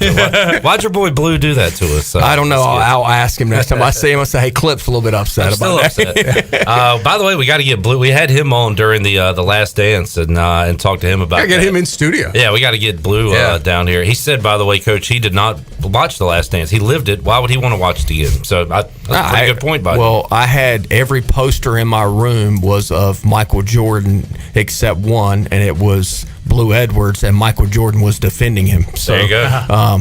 Blue was at the highest level for me too because he played basketball for my dad. I remember that poster. It was at the old Cubby's location. Yep. On Fifth Street. That's being remodeled right now into something new. But I remember looking at that poster when I came to ECU. Yeah. Good stuff. Good to see you, Coach. Thanks for having me, guys. Appreciate it. More with David Glenn coming up. Yeah, I'm going to duck out. I'll be back with you for hour 3, guys. All right, sounds good. All right, we'll be back with more after this.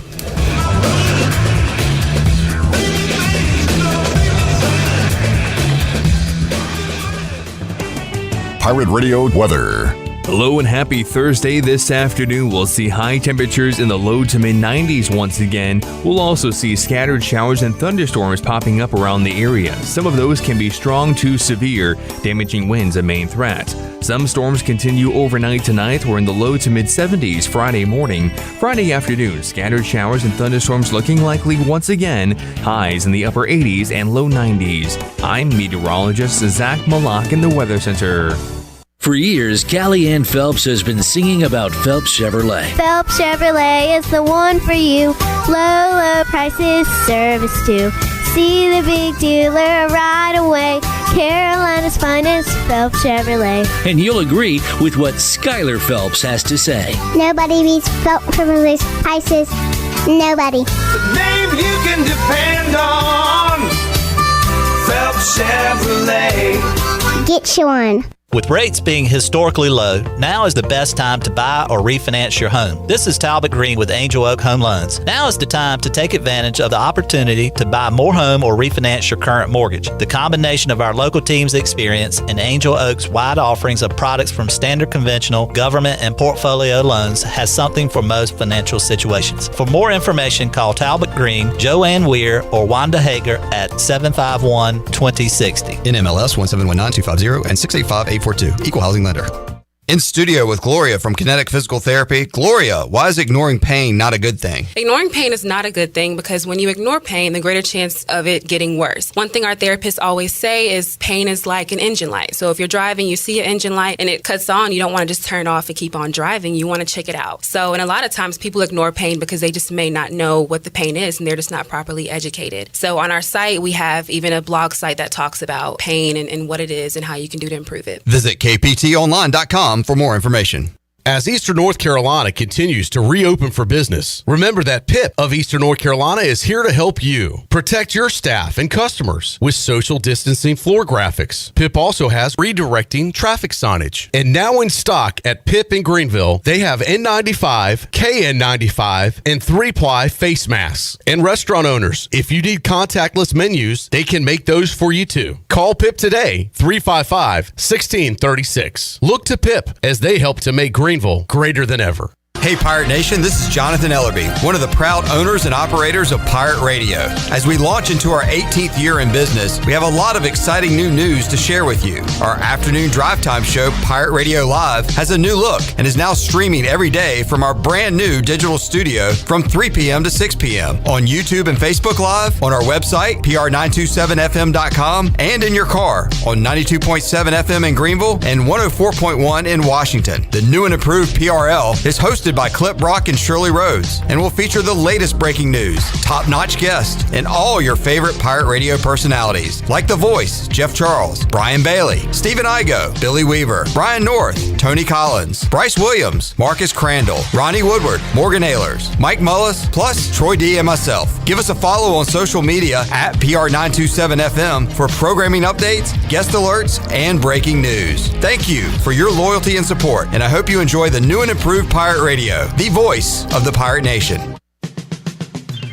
The dog days of summer are here. The Humane Society of Eastern Carolina is excited to be partnered with Pirate Radio and Pitt Printing to make Greenville greater than ever. This is Shelby from the Humane Society of Eastern Carolina, and if you're headed to the beach, the river, or the pool, then stop by and see us to pick up a t-shirt and 2 koozies for only $20.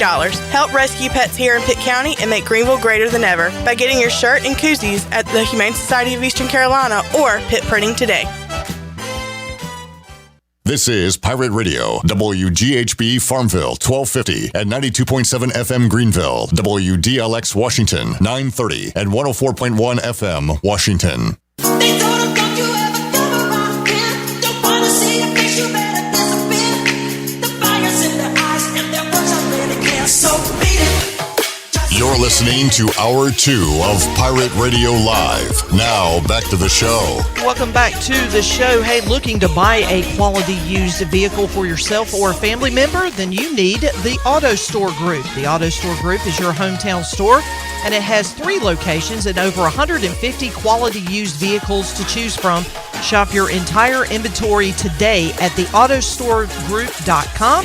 And remember, every purchase comes with a free bucket of fun.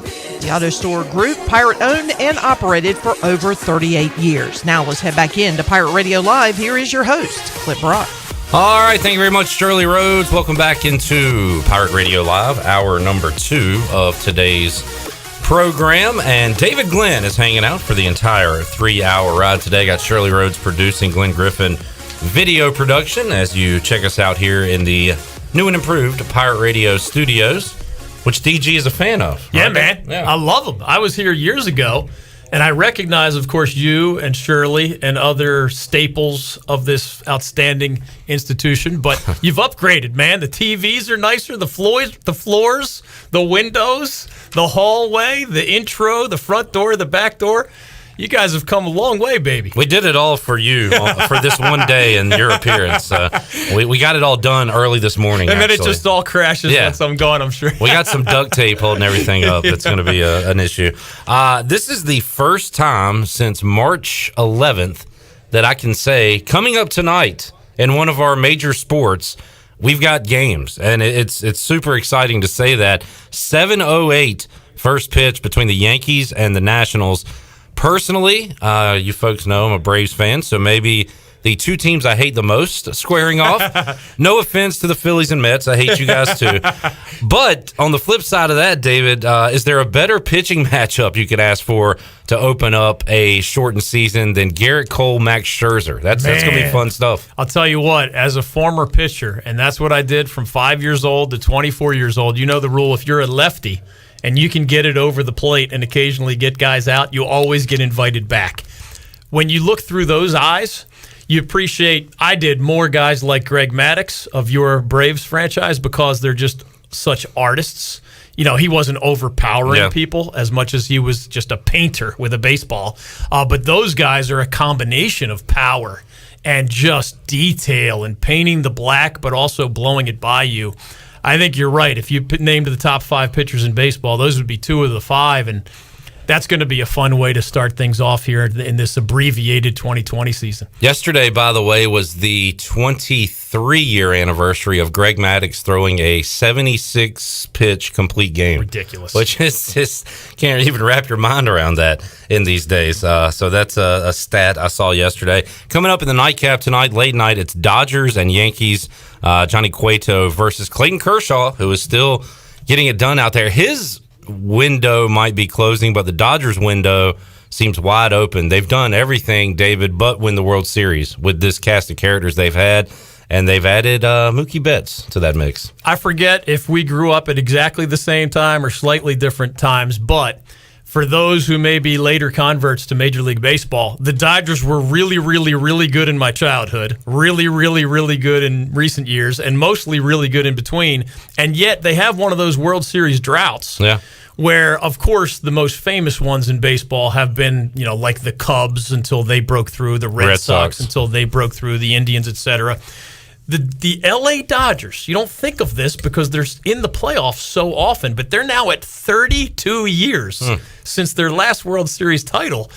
And you just think, Kershaw and now Mookie Betts and Tommy Lasorda, the old manager, and so many great teams from the teams I grew up watching in the 70s and 80s all the way through the modern day. I don't know. Most of the teams in the sports that we follow that have long droughts, you just associate with being bad. And the Dodgers, I think you associate with being good. Yeah. And yet they're at 32 years. And with that matchup tonight in mind, the Yankees and the Dodgers, for those who believe in Vegas preseason odds, they're right up there as maybe the two favorites. I know some like the Rays or the Astros or the Nationals or your Braves. But Yankees-Dodgers is about as good as it gets. I asked yesterday, I had a roundtable with some guys, Corey Glore, play-by-play voice of ECU baseball, Malcolm Gray from ECU, and Ryan Meadows, area baseball coach, and threw it out there. If I give you the Dodgers lineup or the Yankees lineup, which one are you taking? I'm saying Dodgers, and I would say the panel, for the most part, agreed with me. I think they have the most potent offense in all of baseball. You could throw the Astros into that mix as well, but I don't see anybody touching the Dodgers, especially in this 60-game sprint, and then we'll see what happens in a playoff format. But how many games will they win out of 60, David? Would you give them 43? I mean, I really think it's going to be I think mid-40s is a reasonable guess, I right? think so, and getting back to what you asked Coach Godwin earlier, how are these managers going to handle the reality that instead of the 162-game marathon, where you're going to be careful how you lean on your best starting pitchers over 162 games. In recent decades, of course, you got to be a wizard to manage the multi-purpose bullpen and your seventh inning guy and your eighth inning guy and all that stuff. I wonder, with a compressed season, how much those rules are out the window. I mean, do you even have a five-man rotation at any point in the season? Or do you just load up on your big three the way they do in the postseason most of the time? Who knows? But we're going to start finding out tonight. Yesterday, a point was made by Coach Ryan Meadows that the biggest acquisition the Phillies made was Joe Girardi. And I hadn't even really thought of that aspect of it because we were talking about managers who can kind of be a calming presence and a serious, stern presence at the same time. But what do you think about that acquisition for your favorite baseball team? Street cred. He brings immediate street cred. And at some point, whether you're a college athlete looking at the man or woman who's giving you directions, or you're a millionaire pro athlete who has to get along with his or her manager, a lot of it comes down to communication. And at some point, if you don't have street cred as that manager, everybody listens to everybody when you're winning. There are no problems. Nobody's second-guessing anybody. Nobody's stabbing anybody in the back. Nobody's talking bad about the manager when you're winning 6 out of 8 or 8 out of 10. When things go poorly, street cred for the person in the ultimate chair matters as much as anything in all of leadership matters. And if the Phillies somehow stumbled out of the gate, Joe Girardi has the street cred to bring them out of that hole, whereas I've lived through a whole lot of Phillies managers who never came close to that kind of street cred. I think about their last one. And look, I love to make fun of Gabe Kapler. Maybe if they were winning more, his wacky stuff would be, like you said, appreciated and respected, but he kind of couldn't turn that thing into a big-time winner. And then all the kind of awkward things he does gets magnified when you lose ball games. Yeah, and I think that's a great guy to bring up because from the outside, it seemed like the players liked him for the most part.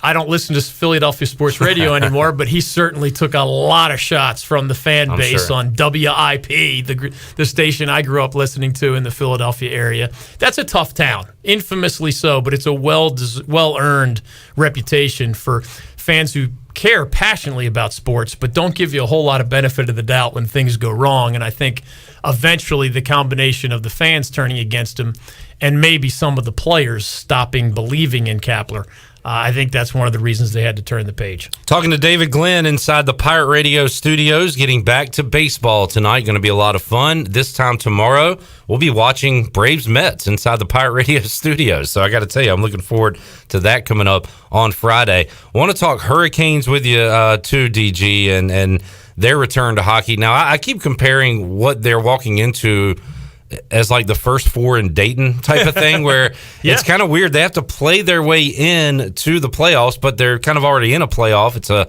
best of 5 against the Rangers beginning next Saturday.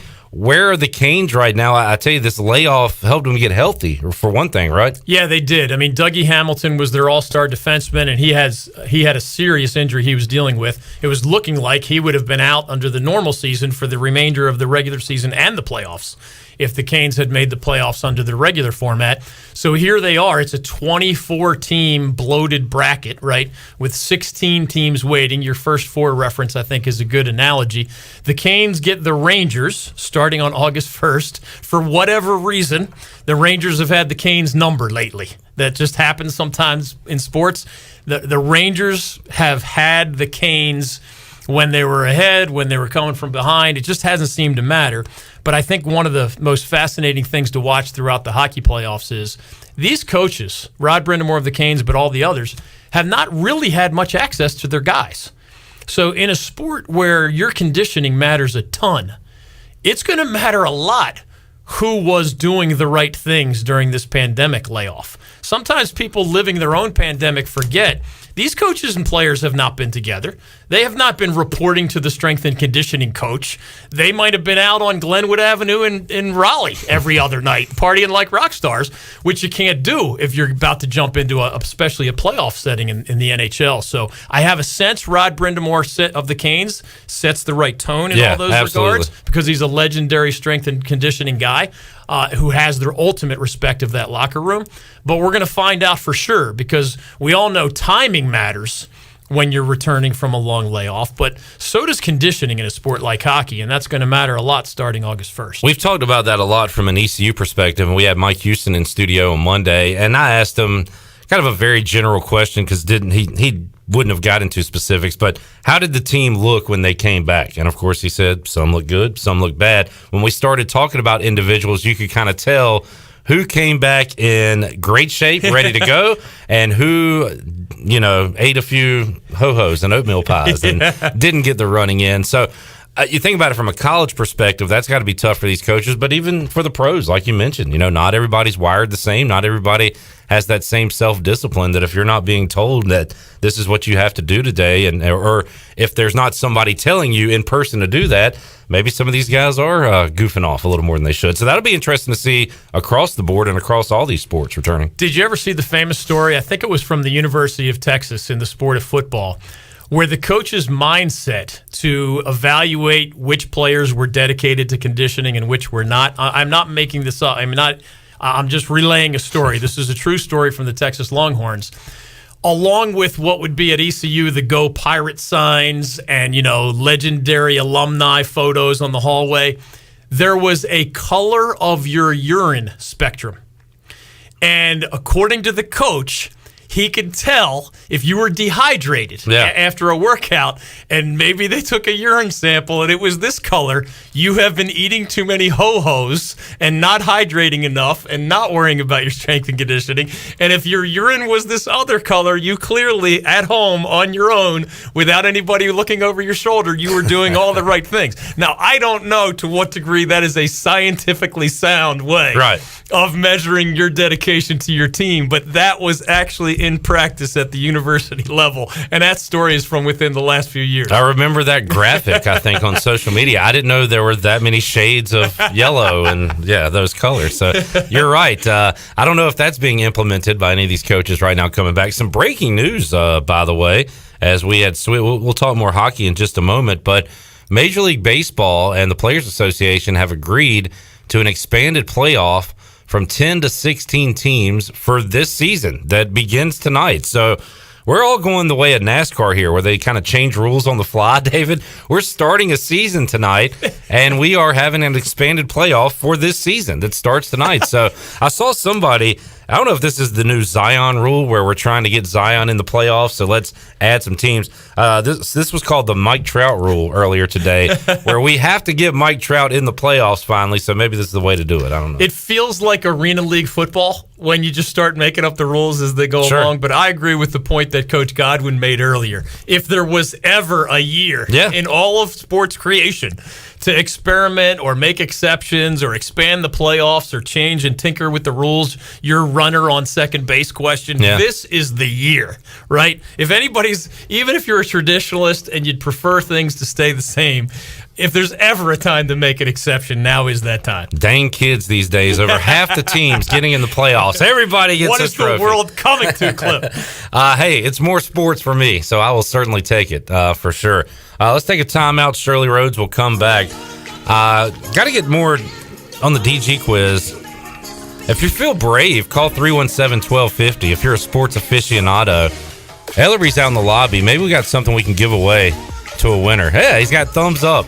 So if you want to participate in the DG sports quiz, call 317-1250 now. 317-1250. We'll line you up. And if you're correct, and probably even if you're wrong, we'll give you a prize or two here at Pirate Radio. More to go with David Glenn when we return on Pirate Radio Live after this.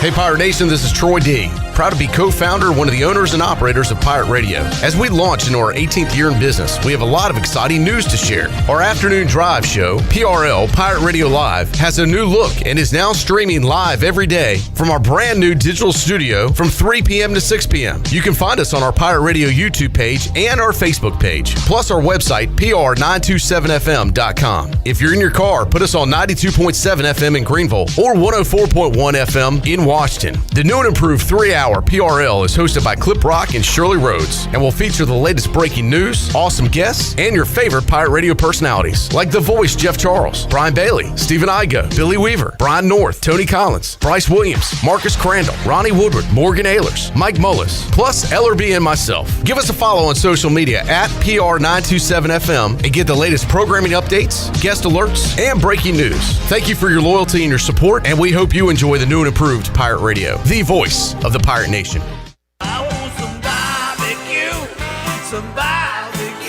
While you're sleeping, our whole hogs are slow cooking over wood to create that bite that Eastern North Carolina is known for. I'm Sam Jones, and for more than 3 generations, my folks have been the torchbearers for what whole hog barbecue is supposed to be. At Sam Jones, you'll find plenty of smoke, but no mirrors. Everything, and I mean everything, is made fresh daily, including our sides, sweets, and sauces. Come on over and see us at Sam Jones Barbecue, and I bet you'll be able to taste our passion in just one bite. Sam Jones Barbecue, Fire Tower Road.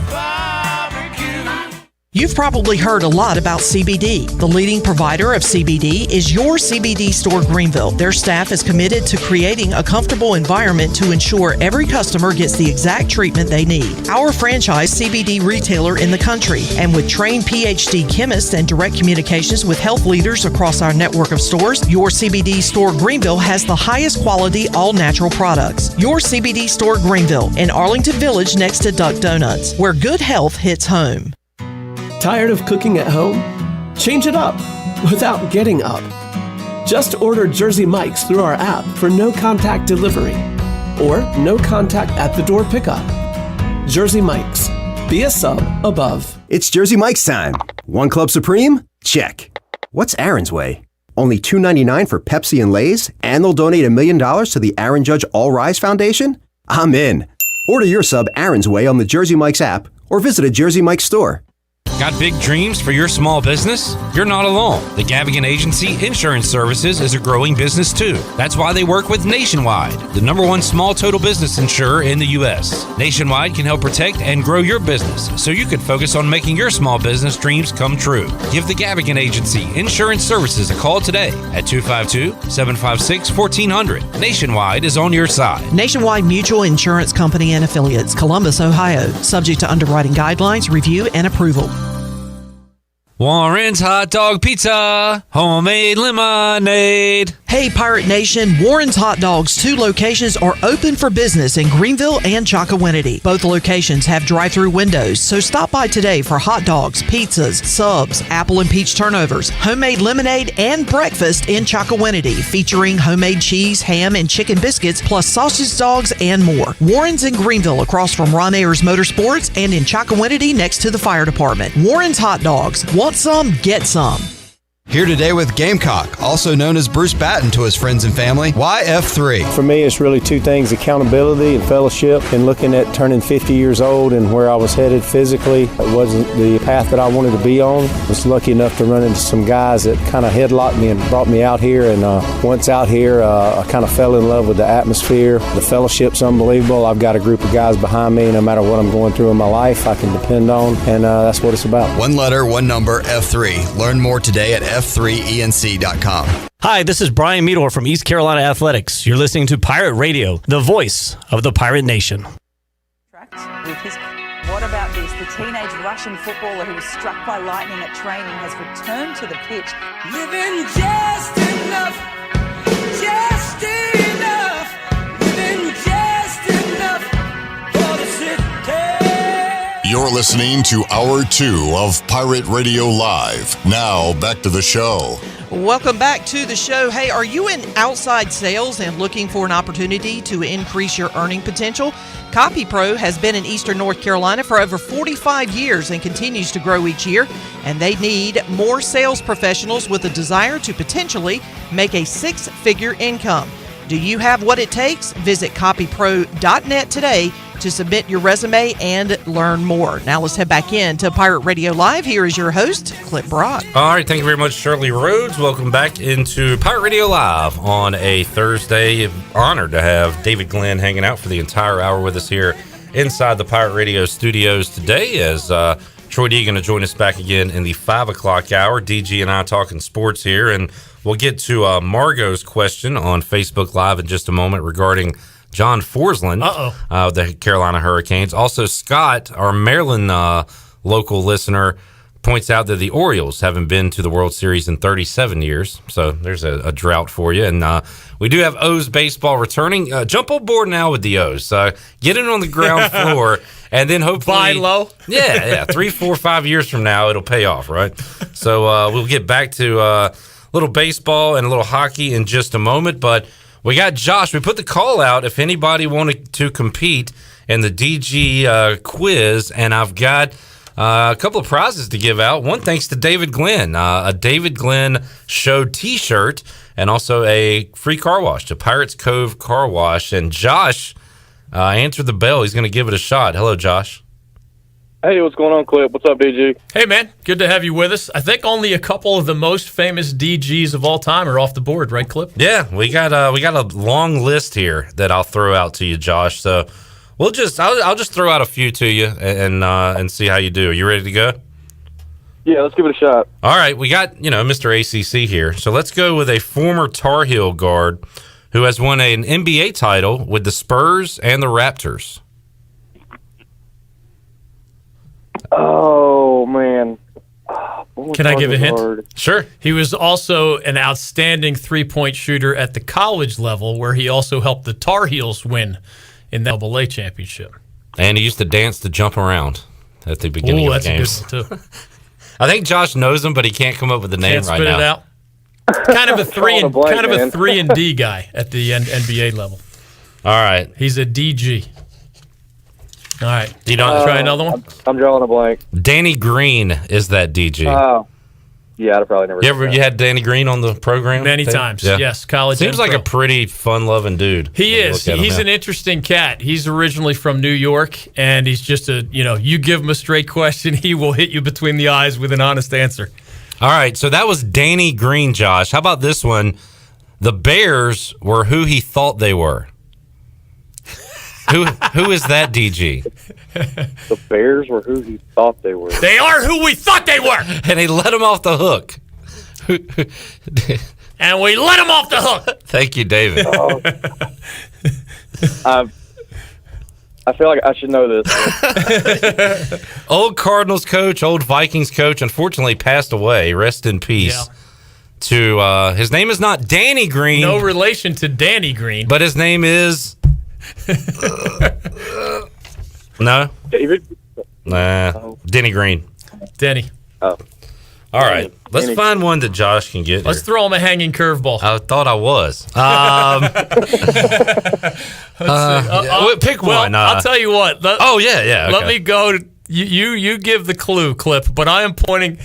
Clip gave me the opportunity to pick any one off of his remaining famous DGs, and I think we have to go with the one. It would be a hint to say has connections to the immediate area. I right? saw a highlight of him throwing a Hail Mary pass for the Jaguars just the other day on social media. And before playing quarterback for the Jags, he called his home Greenville for a few years. Oh, God.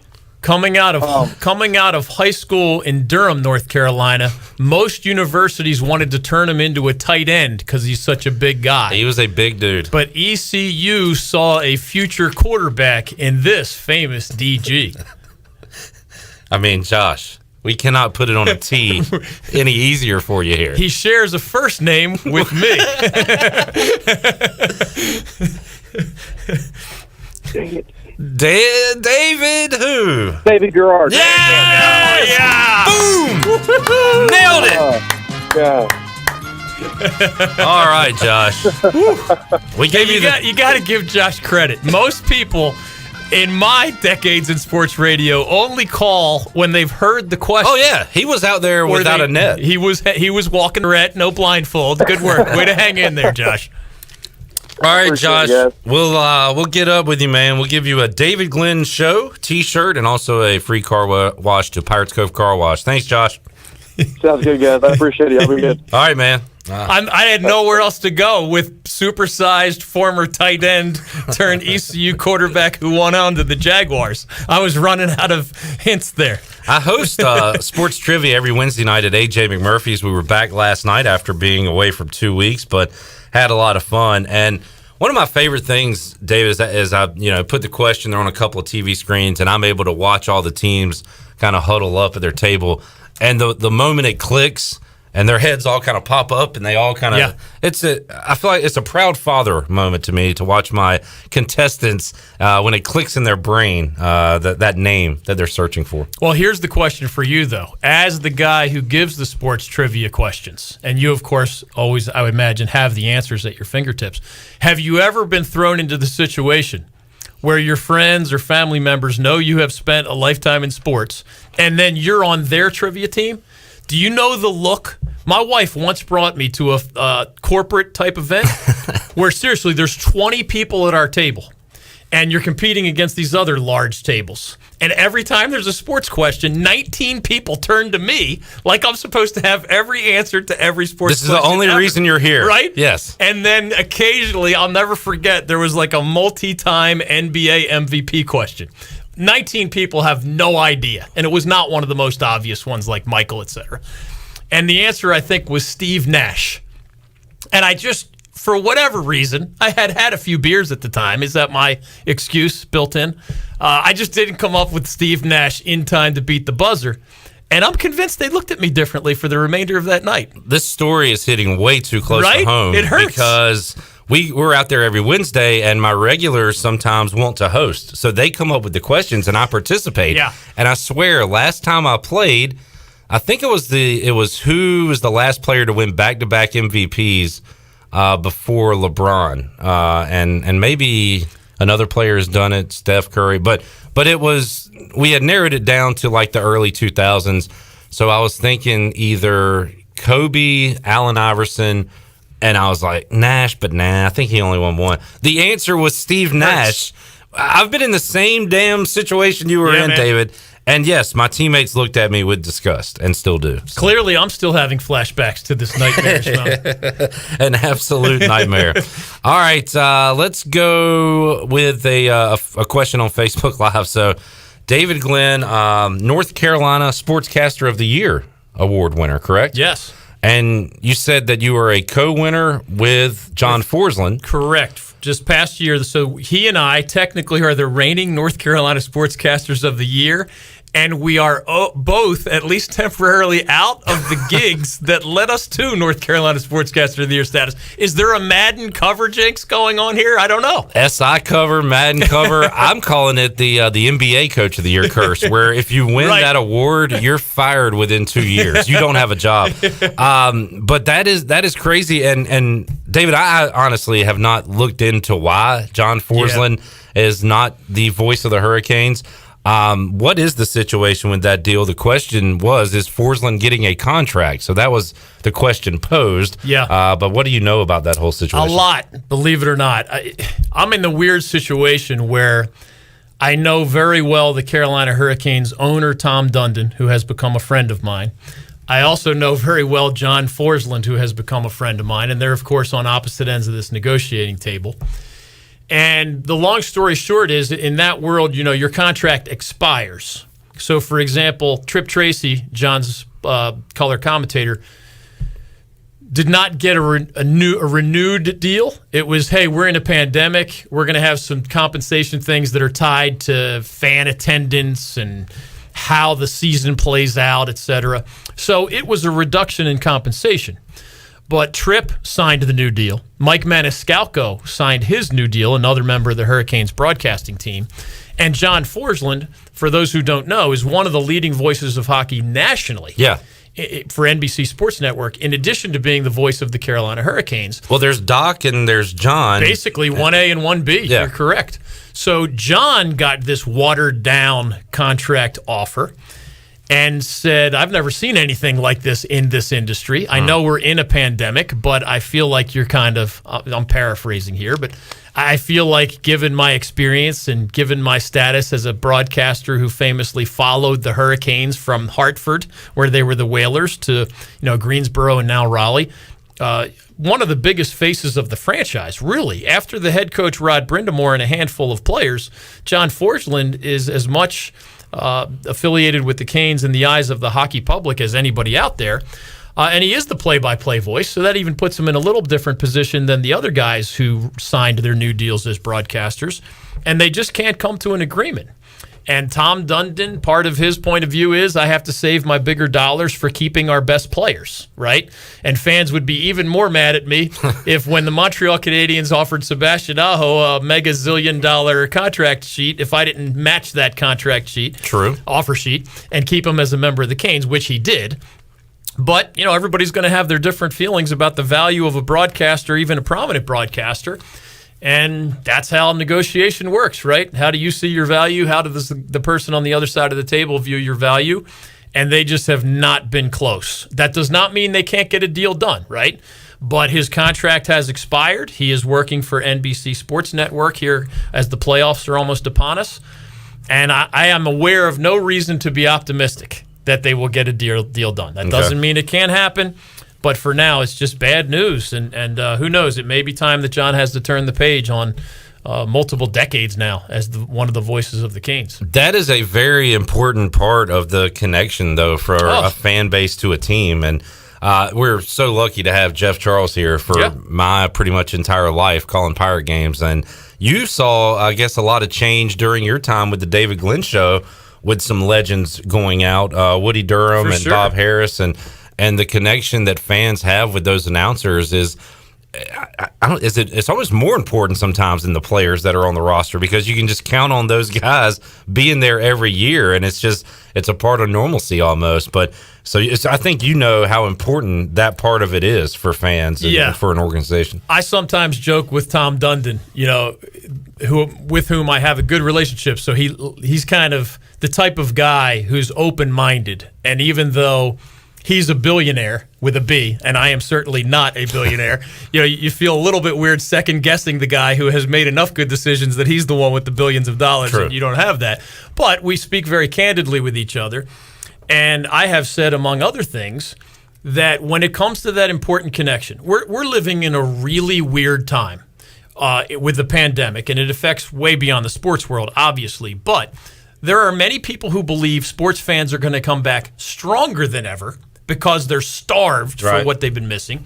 There are others who believe that when people break habits, whether it's being a season ticket holder, college or pro, and dedicating that many weekends or evenings out of your life to support this team or that once they break that habit, they might find it easy to not go back to that habit. They found something else. They found they didn't miss it as much as they thought they would. So I'm not claiming to have all those answers. Yeah. It could go either way, and I'm sure some will be examples of the first scenario and others will be examples of the latter. But my point to Tom was John Forsland is on the uber short list of faces of the Carolina Hockey Hurricanes. Rod Brindamore, I would argue, would be number one on that list. Their current head coach, Stanley Cup champion as a player, of course, universally respected in the entire hockey world. Mm-hmm. So you got to keep Rod Brindamore. I would dread the day that if the Canes struggled for a season or two, you had to think about replacing him. That would not go over well. But after Rod and maybe a few of the best players, I think a broadcaster is the next strongest connection between that fan base and that franchise. And if I'm in Tom Dundon's shoes, I'm pretty careful about how I handle that. Interesting stuff for sure. Talking to David Glenn inside the Pirate Radio studios on Pirate Radio Live. We will take another time out, come back, and have more for you. We'll talk about more of the sports that are set to return and also talk about some of these name changes, new franchises, a lot going on in the world of sports to discuss with DG right after this.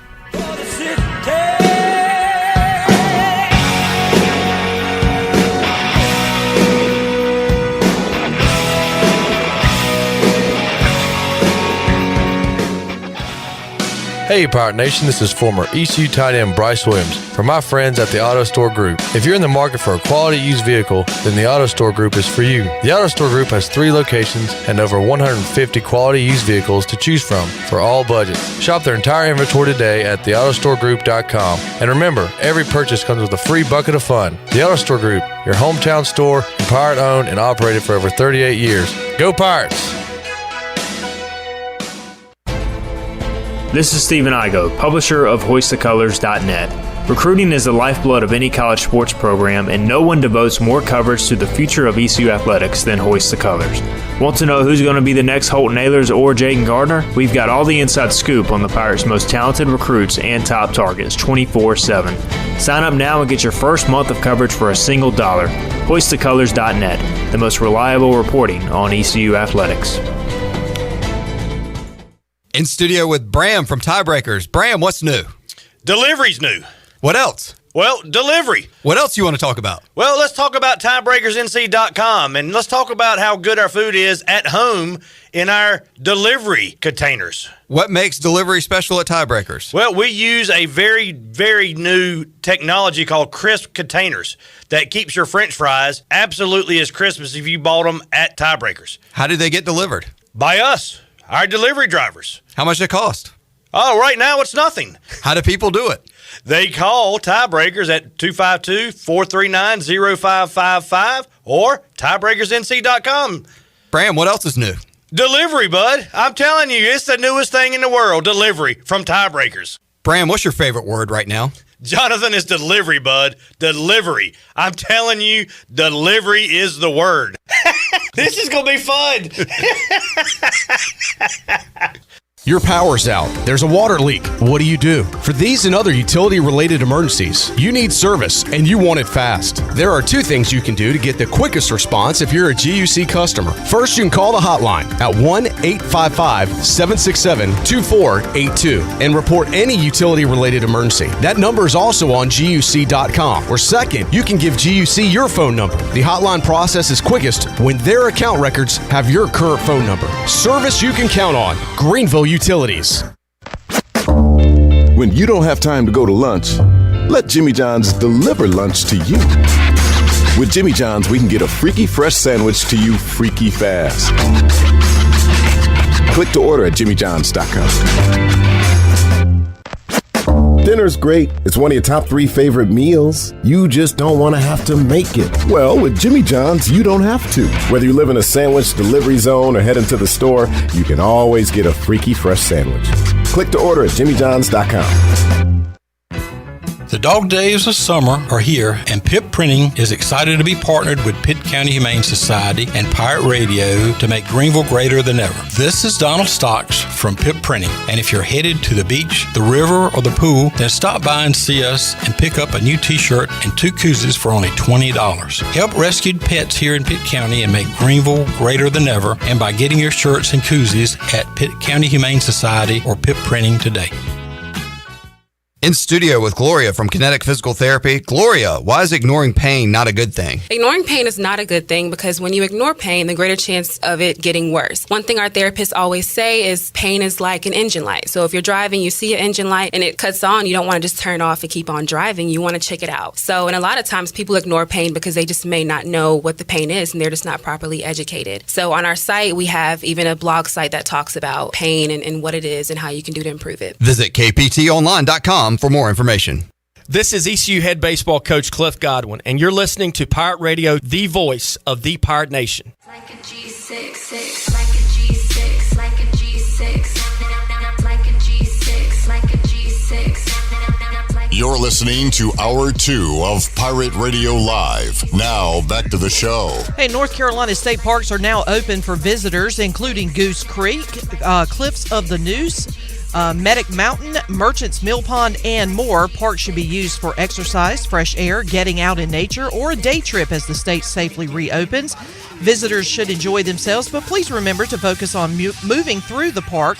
Keep social distancing in mind and avoid large groups. While most facilities and activities will be open, please contact any state park with questions or visit ncparks.gov/open. Now let's head back in to Pirate Radio Live. Here is your host, Clip Brock. All right, Shirley Rhodes, a lot of fun to hang out with David Glenn on today's edition of Pirate Radio Live. What's David up to? We'll kind of recap that coming up in the 5 o'clock hour when Troy D rejoins us. But we're talking sports right now. The return of baseball coming up tonight. Some breaking news that the playoffs expanded in Major League Baseball from 10 teams to 16 teams.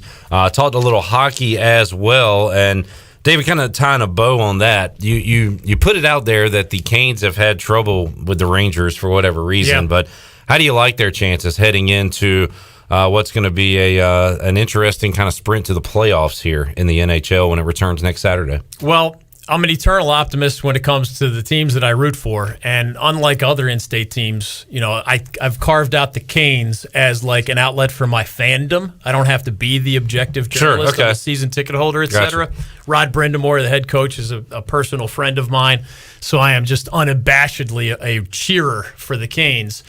I'll put it this way. When I think of, let's say, the Hornets in the NBA, the Panthers in the NFL under a new head coach, and the Canes as the 3 highest level pro teams in our state, I like the Canes' chances better than the other 2. The Hornets are trying to make strides, but they're just irrelevant.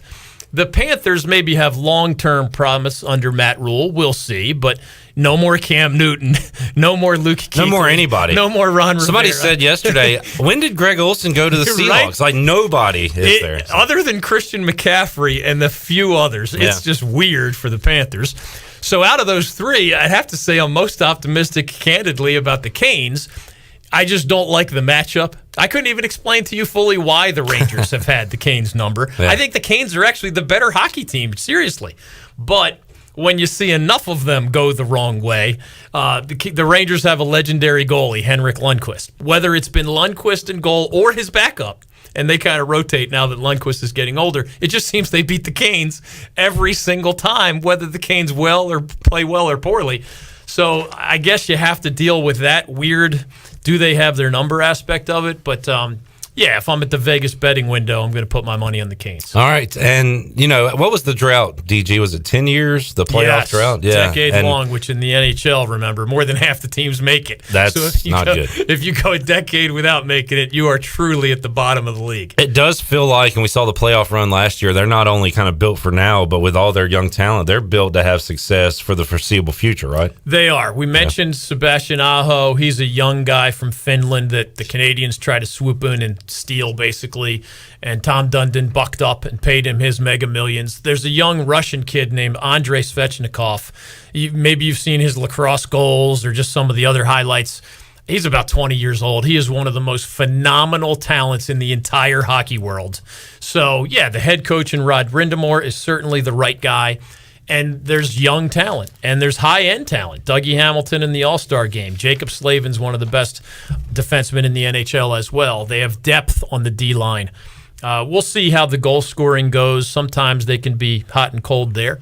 But, yeah, they're the better team than the Rangers, and you just hope the better team wins if you're a Canes fan. Going to be a lot of fun. That's coming up next Saturday. And then and by the way, folks, if you're used to watching your Canes in the evening, not so fast. The first two games, David, are like noon or 1 o'clock face-offs, I believe. Yeah. So on that Saturday, Monday. So make sure your schedules are adjusted for some early hockey with the Canes and the Rangers. I'll tell you what, let's run down this DG list with David Glenn and see how he does.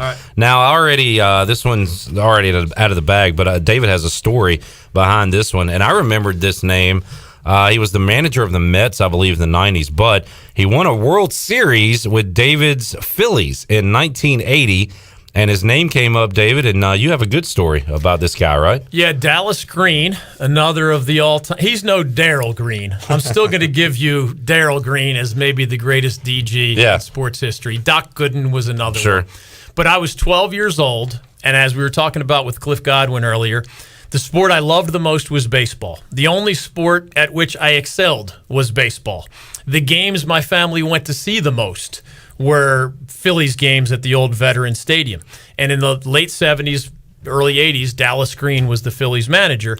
At the time, the Phillies were more like not quite the drought of the Cubs or the Red Sox, et cetera, but they had not won. My dad's 80 years old, and he had never, his favorite sport is baseball. He had never seen the Phillies win a World Series. So it's 1980. I'm 12 years old, and somehow, some way, my dad, through a neighbor, got tickets to the final game of the World Series. As my childhood idol, I'm a lefty pitcher. Steve Carlton was a Hall of Fame caliber lefty pitcher for the Phillies.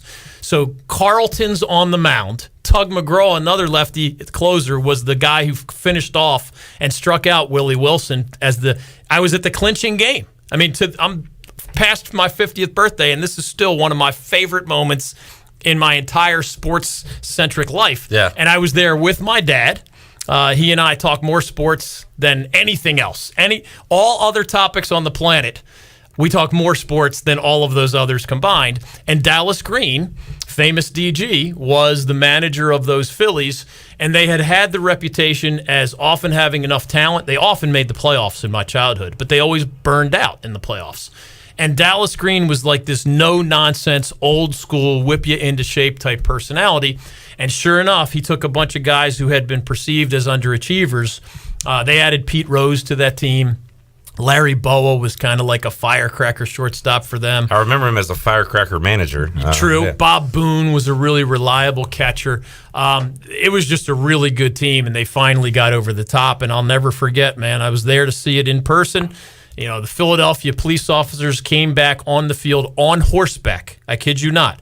As Tug McGraw is still on the mound trying to strike out Royals center fielder Willie Wilson in the clinching play, Philadelphia law enforcement on horseback are starting to hover as the lunatic Phillies fans were about to tear the house down. That's awesome. Dallas Green, DJ of the day. Speaking of old school Phillies managers, Charlie Manuel, I believe, was scouting, went into some scouting after his career as a manager and was at Clark LeClaire a few times. Oh, cool. We used to have Charlie Manuel sightings out there at Clark LeClaire. He was the winner of the other World Series, right? The other Phillies World Series of recent vintage, yes. There you go. All right, so I was watching Requiem for the Big East for the second time recently, and saw about this DG, David Glenn. He was a former Providence head coach and the first commissioner of the Big East. Do you know that name? Dave Gavitt. Yes, sir. Yes, another good DG. Well done. His son, Dan Gavitt, is perceived by some to be at least on the long list of potential replacements for John Swofford as the ACC commissioner. I don't personally think he'll get the job, but of course, given what his dad did as that Big East commissioner, in addition to being a successful coach, I believe Dan is involved with the NCAA right now. So who knows? John Swofford's retiring next summer, so a very prominent league. Hasn't had a vacancy in, I think, since the early 90s maybe.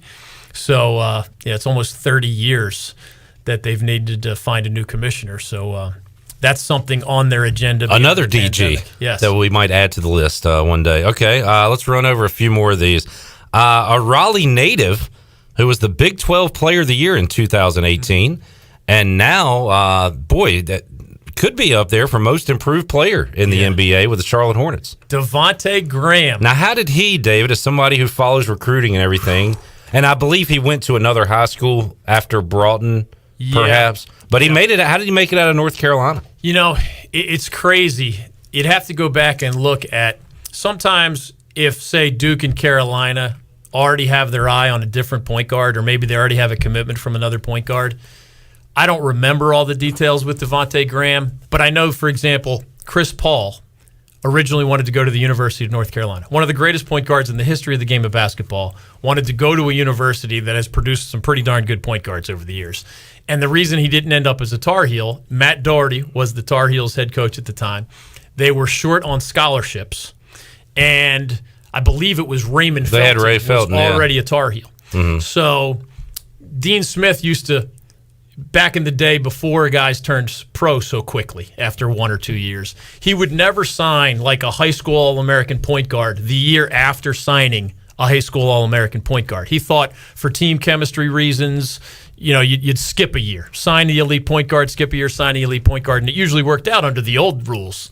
Well, when guys started turning pro early, all that stuff was out the window. I was just trying to think, could I imagine anybody turning that down today? Yeah, that's so Matt Doherty was out of scholarships, and he said to Chris Paul, this was a true story, if you'll walk on a year at UNC, then you can be the Tar Heels point guard after that. Chris Paul grew up in the triad. Oops. Wake Forest wisely swooped in with a you don't need to pay your own way for a year. Here's an actual scholarship. And that's, he loved Wake, don't get me wrong, but that's why he ended up with the Deacs rather than the Tar Heels. And I think there's a Devontae Graham story along those lines where, it doesn't make sense. Why does the guy end up with the Kansas Jayhawks from the Triangle in North Carolina? It's not like there aren't a lot of good options closer to home. Big 12 Player of the Year. Seems like a great dude as well. Love watching him play. Hopefully the Hornets can put some pieces around him. He can continue to grow. All right, let's do another one. Glenn and I were talking about this guy yesterday.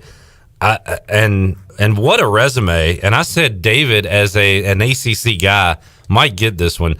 A former Duke basketball player. He went to 8 All-Star games as an MLB player with the Pirates and the Cardinals, and he was National League MVP in 1960 for the World Series champion Pirates. Who was that, DG? It's funny, man. I think I'm just old now. There's no other way to put it, because I've had all of these DGs as a guest on my show awesome. at some point. Yeah. That is Dick Groat. Dick Groat. I mean, how many ACC basketball stars, and he was before my time for the record as a college player, go on to prominence in a different sport entirely. 8 that All-Star just doesn't games. happen all that often. Yeah. And I believe, unless he recently retired, strange full circle story, former Duke star Dick Groat, when Pitt joined the Atlantic Coast Conference, Dick Groat was one of the voices of Pitt Panthers basketball. So he sort of had an ACC homecoming. But yeah, we don't think of him necessarily as one of those multi-sport stars, but he fits the description. I do an exercise with Jeff Charles where I just say a name and Jeff has a story about him. And David, you are right there with the voice. It's getting old, man. When it comes to that. And you know what? Jeff says that's the same thing. Let's see, a couple of other ones. This is a fun one. His initials are DG, but the former Texas and Cavs guard went by the name Booby. Who was Booby that was a DG?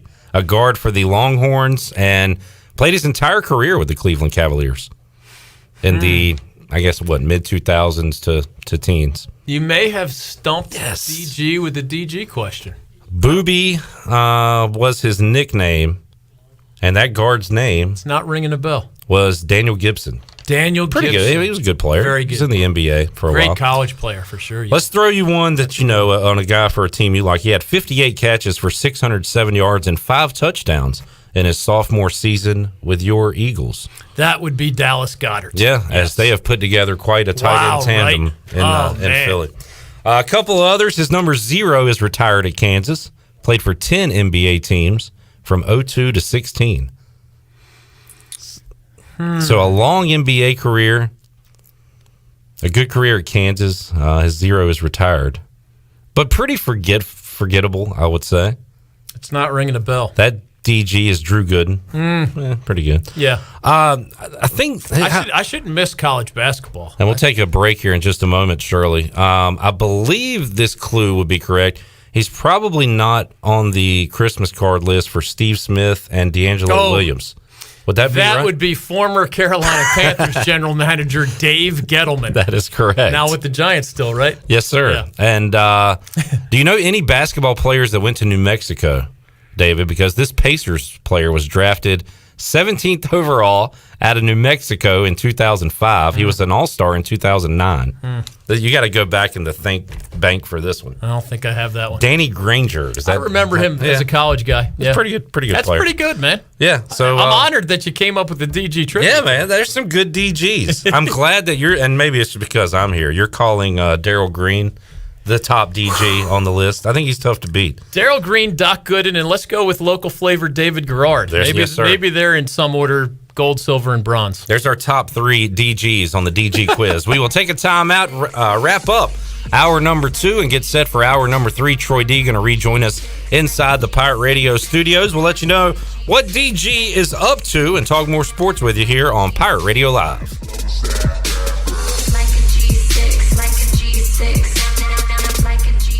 Hey Pirate Nation, this is Jonathan Ellerby, one of the proud owners and operators of Pirate Radio.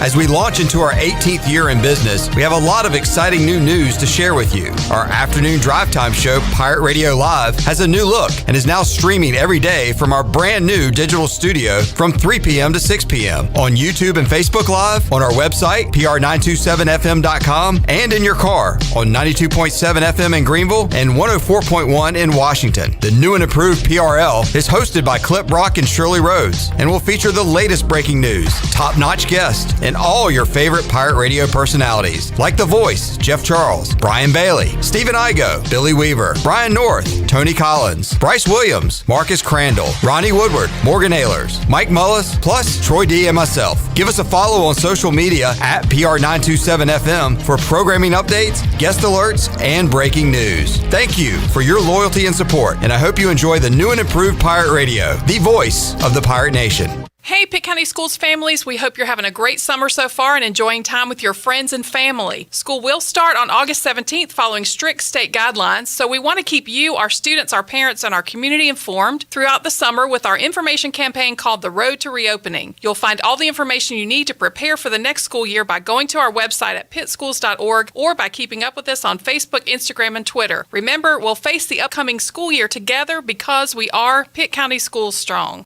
Hey, this is Chef David Finelli. Did your doctor tell you that you need to lose weight and eat healthy? Well, mine did too. He just didn't tell me how. That's why I decided to open up Pop's Heart Healthy Meal Plans. You get 6 meals a week, low salt, low carbs, low fat, low cholesterol, high protein, and never frozen. I make them myself at the restaurant and you pick them up on Mondays. I have lost 53 pounds with this plan and lowered my A1C. It's gourmet healthy food at only $9.95 a meal, and you can order yours today at Pop's on Charles Boulevard behind Krispy Kreme. Let me help you eat healthy. Weekdays are a great time to visit North Carolina State Parks. The best time to learn about nature is to be able to look, listen, and feel its natural beauty. A visit to the North Carolina State Parks is perfect for homeschoolers, scout groups, and teachers looking for a fun field trip during the week. You'll be amazed at all the natural wildlife you'll see when you experience the beauty of each North Carolina State Park. Visit ncparks.gov to get all the information on the closest park near you. This is Pirate Radio, WGHB Farmville, 1250 and 92.7 FM Greenville, WDLX Washington, 930 and 104.1 FM Washington.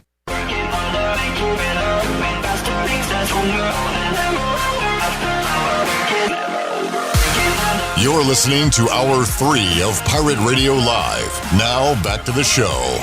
Welcome back to the show. Taking a look at your Wells Fargo Advisors financial report. The Dow had a rough day today. It dropped 353 points and finished at 26,652. The NASDAQ is down 244 points at 10,461. And the S&P dropped 40 points and closed at 3,235. That's your Wells Fargo Advisors financial report. For a personal look into investing, call Wells Fargo Advisors today at 756-6900 in Greenville. Wells Fargo Advisors, LLC, member SIPC. Now let's head back in to Pirate Radio Live. Here's your host, Clip Brock. All right, awesome show today on Pirate Radio Live. See if Troy and Jonathan can work out a deal and get David here with me every day. That'd be a lot of fun. David Glenn here with us on Pirate Radio Live. Clip Brock here, Troy D back at the table as well. And Troy, as Keith Hall calls him on Facebook Live, the voice of sports in North Carolina, David Glenn is here. Well, and let me turn you. Yeah, that's all right. Well, Let's maybe get your voice. Yeah, maybe we can work out a deal. You know, now that you're in this pseudo, I want to call it retirement. What did you call it earlier? Dave? Sabbatical. That's it. Yeah. You know, and the lovely and talented Maria is enjoying your day trip here to Greenville. Maybe we can work out maybe a weekly visit or something. We'll talk off the air about that. But it is great having you in studio. If nothing else, we'll definitely have to hook up with you on the phone some and have you incorporated. We are here in hour number 3. A lot of folks might be just joining us. I wanted to kind of do a reset. Going to talk a lot of college football coming up and a lot of college athletics, your perspective on that and what this whole situation could look like. I want to do some projections, knowing none of us have the exact answers, but I want to get your perspective on that.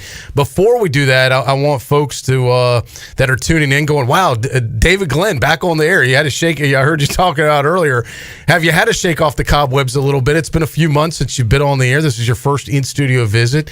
How is it going, number one? And number two, what you've been up to during this past few months and what you plan to be doing in the future again. Well, it's great to be back. You guys were a huge part here at Pirate Radio of just helping me go statewide a long time ago. And you and Jonathan and I became tight friends, and that's one of the reasons that I accepted your invitation to come back. I do think there would be cobwebs if y'all had me here as like a solo host for 3 or 4 hours.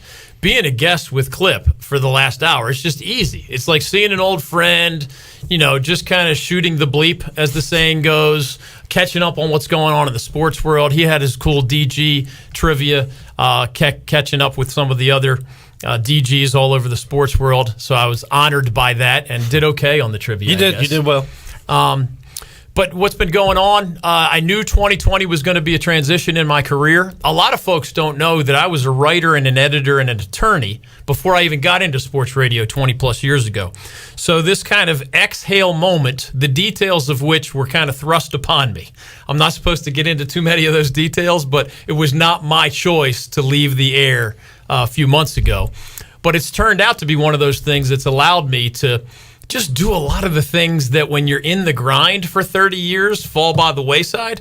So a lot of family time during the same year that both of my children will be in college for the first time. Anthony here at ECU, which he loves. He'll be a senior. My daughter Avery is going to App State starting next month.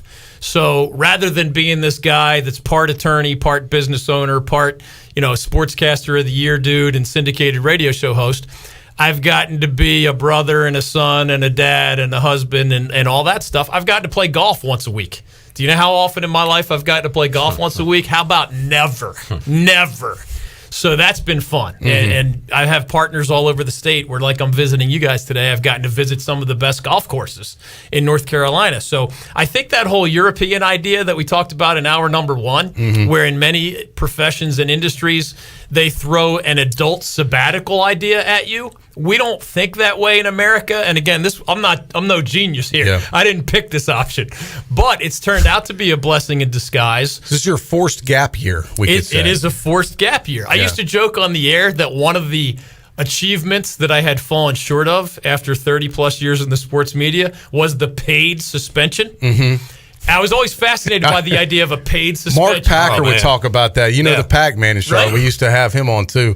Great friend of the station. He loved his dream in life was to be suspended with pay. Yep. I don't know what the ruling is, but I basically got a big fat buyout. Yeah. The way coaches get. You were forced out with pay. So essentially, I've been working for most of 2020. I've been not working for most of 2020 while being paid the same I was for busting my tail in the air. Wow. That feels like a paid suspension. And we should say, and really, because I know you personally, it was due to no fault of your own. There was no scandal. There was nothing bad that happened. Health Sometimes when people, like the show ends abruptly, they're wondering, well, what happened? There wasn't a falling out. It really was just kind of, it's a very complicated deal, and we don't have to get into the weeds of it, of broadcasting, especially up in the triangle, but it wasn't anything that you did wrong. And I'm not allowed to speak for anybody else, any of my sort of business partners, but I had to answer those questions. Like, you know how radio is. I've always said that I could write 1,000 articles, and most of my readers would not, they might think I'm a good writer, they might think I'm a lousy writer, but they probably don't feel an intense, deep personal connection. You guys have been in this industry for a long time. When you're in radio and people hear your voice in their car, in their backyard, while cooking in the kitchen, sometimes they have you on, while they're in the shower, while they're getting ready for work in the morning, whatever, on their way home at the end of the day. Yeah, text us or message us the craziest places you've listened to us. Yeah, right? they start to feel like you're a member of their family. Yeah. So when I disappear, they're wondering, is something wrong with DG and the lovely, is he talented sick? Maria? Yeah. Has he had encountered health problems? I'm not a spring chicken anymore, right? Is he moving to another industry? Is there some kind of weird, the pandemic, by the way, was a part of it all. I can share that one of my business partners got to the point where they were losing $1 million a week in canceled advertising commitments. In other words, people who are not just sponsors of not just our show, but sort of company-wide. Wow. Who's not going to be affected by having millions of dollars on the books all the way through the end of the calendar year, and in a week you lose $1 million of those commitments? Somebody's head's got to roll. Yeah. And I joked with my staff, 364 days a year, it's great to be the guy who gets the fat paycheck. Mm-hmm. When bleep hits the fan, where do they look when they need to cut expenses? Yeah. They look at the guy whose name is on the show. Yeah. So the pandemic was a part of it. Follow the money was a part of it. I wish I could tell you there was some sleeping with a cheerleader scandal involved in all of it. Maria would probably get a kick out of that. But no, sadly. And trust me, that's not believable, Dave. It's just a pandemic-related thing. There were other factors, Troy, as you said, but when those numbers, and that you have to have an economic model. And you know me well enough to know that I'm one of those guys that views affiliates as partners and advertisers as partners and my syndicator as a partner. And when the numbers stop working, I don't take it personally. So here I am, man. I got nothing but smiles for what's happening. You're smarter than a lot of college administrators then. When you see things aren't going the right way financially, you don't just keep doing the same thing. You actually cut the cord and say, let's think about this. Tell you what, I've never been more glad of my legal background than the buyout clause that I had written into my contract. It's one of those things you never, like a coach doesn't think he's ever going to get in fired. Case of emergency break glass clause, but then when you need it, you sure start looking at it closely. Yeah, it's weird to be a free agent of sorts. I still do my writing jobs. I'm still helping people as an attorney, etc. But it's weird to be a radio free agent for the first time, really. At the same time, there's a worldwide pandemic. Yeah, that's not exactly the greatest timing, but I'm counting my blessings. We'll see. There are some really fun ideas to reboot our show, not only across North Carolina, where we were in 300 different towns, but maybe over a multi-state area. If the numbers are right, I'll jump back on board, and if they're not, I've got a lot of other fun things to do. Good description of what's happened with you over the past few months since this pandemic started, and what the future might hold. A lot of people, when we started promoting that you were going to be on the air, a lot of people got excited. Oh, wow, is the David Glenn Show coming back? You guys picking it up again? Is that, in many ways, you haven't gone anywhere. It's just the show went. But David Glenn still exists. There is still a possibility, and there's still an opportunity for things down the road. And right now, you're just going to kind of see where the dust settles and where things happen and what happens with the world of sports going forward before you make any final decisions. It's been weird, too. And I say all of these things knowing that there are people that may not have rent forgiveness on July 31st or may not get back to their jobs. So I'm not comparing apples to apples.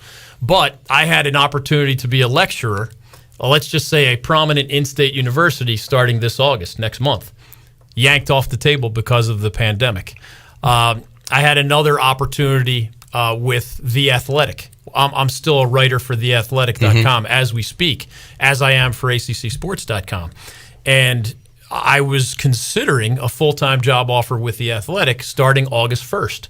And they have almost 1 million subscribers. They're a really successful media organization. Some people think they've kind of figured out on the print website, the subscription-based model, the future model. Yeah, no ads and anything. So they wanted me to do podcasts and writing. So there was this full-time job offer waiting starting on August 1st, and then The Athletic lays off 9% of their worldwide staff and institutes a hiring freeze. So I wasn't sure I was going to take that teaching job. I wasn't sure I was going to take the athletic job. But the pandemic not only stole the radio show, but got those pushed to the back burner. They made those decisions for you. Correct. You didn't. So I might take both of those opportunities. Right. And I might even reboot the radio show. But there's a chance, because of this crazy world we're in, that none of those three is a possibility until 2021, which means, I'll just keep visiting Pirate Radio, and I'll keep playing golf once a week, and I'll keep watching Netflix shows with my wife, the lovely and talented Marie. Good news is you have a platform here. It may not be the paycheck you're used to, but you could definitely have a platform to get your thoughts out there. Let's talk about some of those thoughts. Let's switch gears a little bit. Once again, David Glenn joining us in studio. He's been here for the full 3 hours. Honored to have him in today from Raleigh, North Carolina. David, college football, that's up next on the docket. Obviously, a lot of folks listen to us are ECU fans or college football fans in general. How do you see this thing playing out? And I know it seems to constantly change week by week. I'm not going to say what coach I talked to, but I did talk to a local coach, and they said, man, one day it's looking really good. The next day, everyone's doom and gloom. Oh, nothing's going to happen. Yeah. It is an absolute up and down on a daily basis for a lot of these coaches. You talk to a lot of people across the country. You talk to a lot of people throughout the Southeast. How do you see this thing playing out? What will college football look like? One, will there be college football? Yeah. And two, if there is, what will it look like? Is it an abbreviated schedule? Is it football with no fans in the stands? What does the season look like according to David Glenn?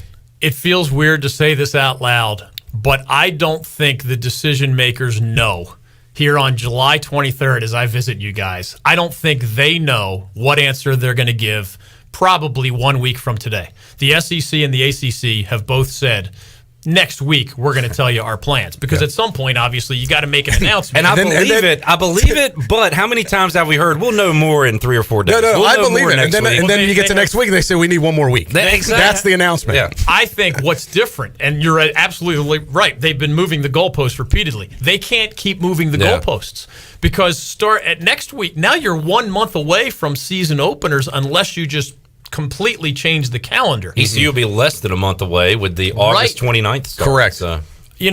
I believe the most likely scenario is that the SEC and the ACC, maybe 1 week from today, announce what others have already announced, and that is conference-only schedule.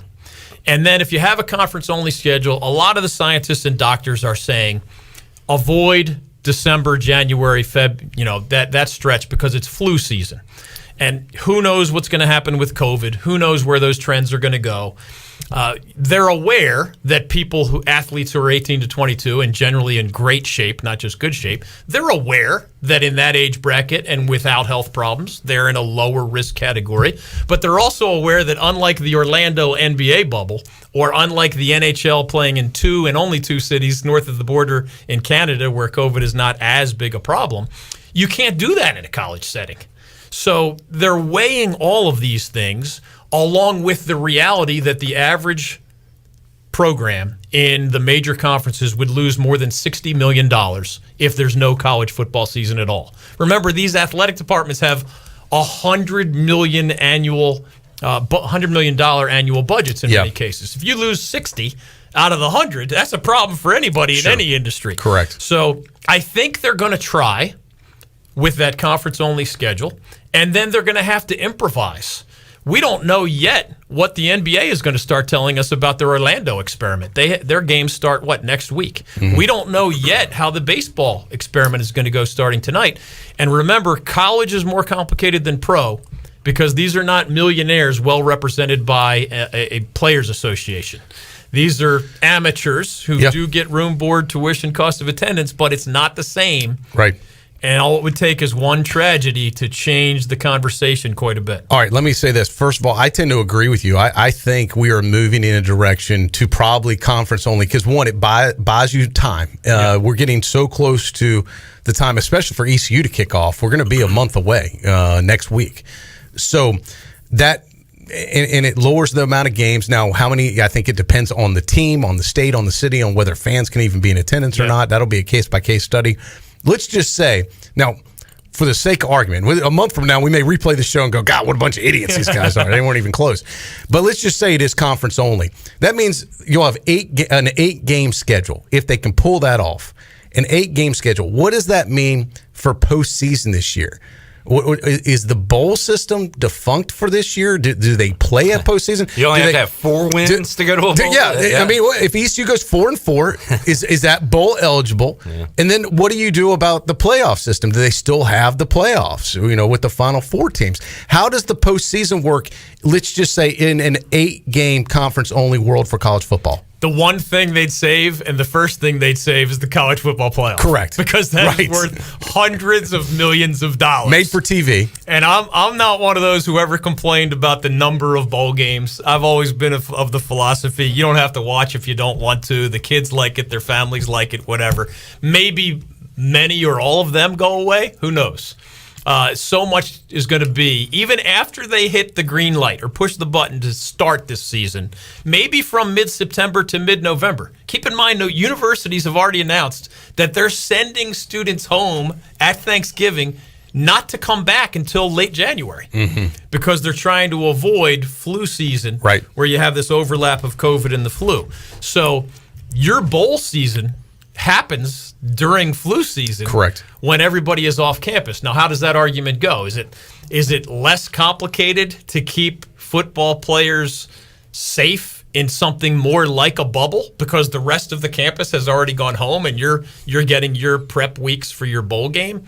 Who knows? Those arguments are on the back burner because these other arguments are front and center, and the clock is ticking and the sand is falling through the hourglass, and these guys have to make their announcements by probably this time next week. All right, I don't want to be doom and gloom here, but I do just want to run one scenario, and then I'll throw it to you, Clip.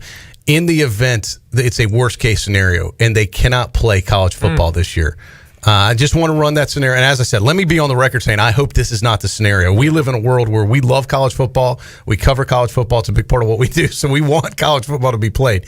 But I'm just talking about the reality that is out there, that if in the event it doesn't happen, what happens to these schools? And now the universities will survive. They may look different, but the athletic departments are a different story. You talked about the multi-million dollars football brings in. What happens to these schools without football, especially a school like East Carolina and other schools that don't have the Power 5 money, that there's already a divide between the Group of 5 and the Power 5? What happens if there is no football season? Well, financially. There will be a correction. The way people who follow the stock market occasionally have to talk about a correction, right? The bubble, the dot-com bubble, or what happened to all of us in 2008. There's a correction where you have to look at everything a little bit differently. We've already seen some examples of what that future might look like, with athletic directors and mega million-dollar coaches taking 25% pay cuts in some examples. We've seen another repercussion where Stanford, for example, for those who don't know, there's this annual all-sports competition. Stanford wins it virtually every year. When the most successful athletic department in the entire country, competitively speaking, cuts 11 sports, and you guys have had your share of that news here at ECU, that is a precursor to what is going to happen in even larger numbers. Coaches aren't going to feel the worst of it. You're still a millionaire if your salary goes from whatever, $4 million a year to $3 million a year, or 2 to 1, 1.5. But cutting sports is on the table, the non-revenue sports. Fewer jobs in athletic administration on the table. And you're right, these universities, the bigger programs will survive. The bigger universities will survive. I think for some smaller athletic departments and some smaller universities, continuing to exist would be on the table. in that scenario where there's no college football and those hundreds of billions of dollars really go out the window. David Glenn joining us on Pirate Radio Live. We'll take a time out, come back, and have a lot more, talk more college football, the Pac-12 in the news, and we'll talk about that and more when we return on Pirate Radio Live after this. How much does the word reliable mean? Sure, all businesses describe themselves as reliable, and we certainly wouldn't expect any business to be unreliable, but when you take a word like reliable and make it your way of life, the entire core of your business, it tends to mean a little more. And it's something you have to show people, not tell them. At Delcor, we show it by being there the same day you call. We show it by simply doing outstanding work with exceptional products, a family-oriented work ethic, and genuine caring for all of our neighbors throughout Eastern NC, because in a time of need, we know the first and the only thing you need is someone you can count on. That's why we only use equipment you can count on too, like a train comfort system. It's hard to stop a train. Delcor can have a new train comfort system installed in no time, or we can provide an AC tune-up to make sure your system is performing well. So will your system keep you cool all summer? Find out. Call us. We're Delcor, the service professionals. Reliable for over 4 decades. Visit DelcorInc.com today. Buying a vehicle should be a fun experience and not one where you're bounced around from person to person. This is Mary from the Auto Store Group, and we offer an honest, no-pressure, hometown store approach to selling vehicles. The Auto Store Group has 3 locations and over 150 quality used vehicles to choose from. Shop our entire inventory at theautostoregroup.com. And remember, every purchase comes with a free bucket of fun. The Auto Store Group, pirate-owned and operated for over 38 years. Start shopping today for your next vehicle at theautostoregroup.com. Got damage? Damage from wood rot? Fixed. Damage from smoke or fire? Fixed. Damage caused by water? Fixed. This is Mike Mullis from Fixed NC, and if you've got damage at your home or business, then Fixed NC is the only general contractor you'll ever need. Call us today at 252-999-0001. That's 252-3 3 zeros and a 1. FixedNC.com and the Fixed Network of Companies. Restore, renew, maintain. Go Pirates. It's almost quitting time, but your family's hunger is gearing up for the night shift. Now, you could unload groceries, chop, dice, mince, preheat, heat, slap around the smoke detector, and then celebrate with a big old pile of dishes. Or you could drop a big bow box on it, because whether you need an 8, 12, or 20 piece with biscuits, fixins, and tea, you can clock out and spend some quality time with a delicious dinner. Now, when it comes to sneaking a biscuit on the drive home, that's all you. Bojangles, it's bow time. It's mowing season at Quality Equipment, and we've made it easier than ever to shop for your new John Deere tractor from home. Visit QualityEquip.com to browse new equipment, apply for credit with John Deere Financial, and get your purchase started without ever having to leave the house. Plus, Quality Equipment is now offering free delivery on new John Deere 1 through 5 series tractors. You'll be ready to tackle all your chores without breaking your budget. Visit QualityEquip.com for details. Offer valid until June 30th, 2020. Some restrictions apply. See dealer for details. Pirate Radio. I'll give you Blackbeard's honest opinion. You ask me, can this new captain promise you a life of prizes, plunder, and adventure? Aye. The voice of the Pirate Nation.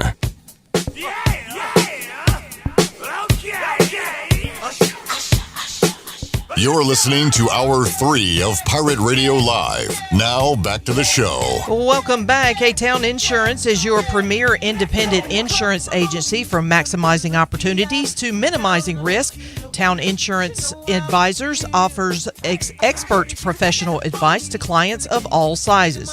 For personal or business insurance questions, give Town Insurance a call at 756-8300 today.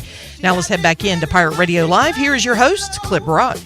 All right, welcome back into a Thursday edition of Pirate Radio Live. Clip Rock here with you, Troy D. David Glenn in the Pirate Radio studios hanging out with us the entire show today. You guys were talking college football last segment. I saw a John Wilner, a Pac-12 reporter, earlier today said Pac-12 finalizing aggressive conference-only schedule with mid-September start and 3 dates for a championship game.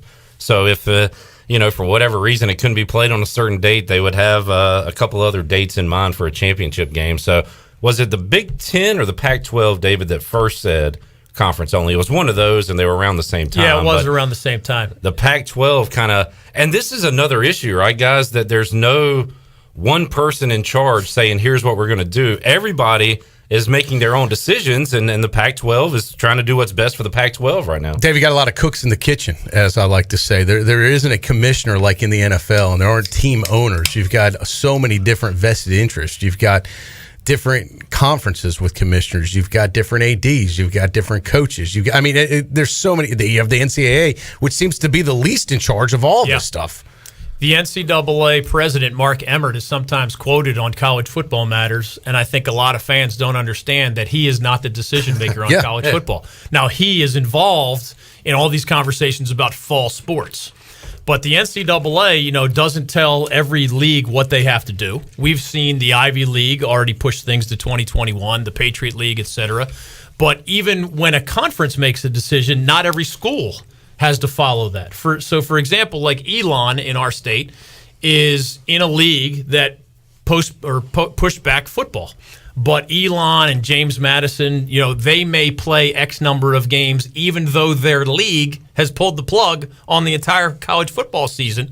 And I've been told that even if, say, the ACC announces a week from now, they're going to play a full conference schedule, within a league, individual schools can make other decisions. Now, I don't think there's a high likelihood, but there is a chance that the SEC says we're going to play, and somebody like Vanderbilt, which takes a much different view of athletics as a really high-caliber private university than most of those SEC schools, there's a chance that a Boston College in the ACC sees their own league give a semi-green light, and they, as an independent university, say, y'all have fun, we'll join you next year. Yeah.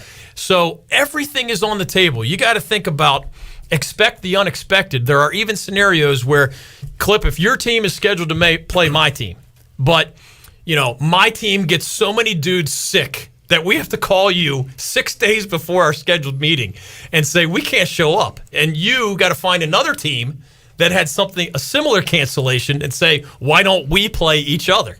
I mean, you want to talk about making decisions on the fly. Yeah, ECU's already one game short now. Right. State. Yeah, if there is. They're down to 11 without even the season beginning yet. But that may be the least of the problems right now. It's going to be weird. And I hate the word canceled, so I do like that you say, okay, we'll figure this out. We'll talk more about it next week. We'll push this down the road. But with football, it would seem a lot easier to pick up and play a basketball game on a 6 days notice with a team down the road rather than football with everything that's involved. So how much time, when is there an end date to when all this stuff is cut off? That's kind of what you were saying earlier. You can't keep kicking the can down the road if you're college football. And I don't know. Some decisions are going to have to be made in stone soon. The end of July, but they're going to reserve the right to revisit if things go wrong. Well, and what about the scenario? You've heard it out there quite a bit, and I know the American commissioner, Mike Orozco's on record as saying this is not his top choice, but he hasn't ruled it out. It's his last case scenario is what he would refer to it as, moving football to spring. Now, what are the ramifications of that? We just had Cliff Godwin in hour one. He doesn't want to go through year 2 with no baseball, college. I think that would be devastating to have 2 years of that. And then if you move it to the spring, or if there is no college football, if they can't play for some reason, what happens to the eligibility of these players? What happens to the kids that were seniors that lost their senior year but still want to come back, that maybe aren't going to the NFL but need that senior year or still want to finish their year? In baseball, they're giving all those kids that want to come back another year of eligibility. What happens in football? By the way, this segment is called Questions with No Answers. To me, by the way, you're putting your finger on an aspect of this equation that is the dividing line between how pro sports do things and how college sports do things.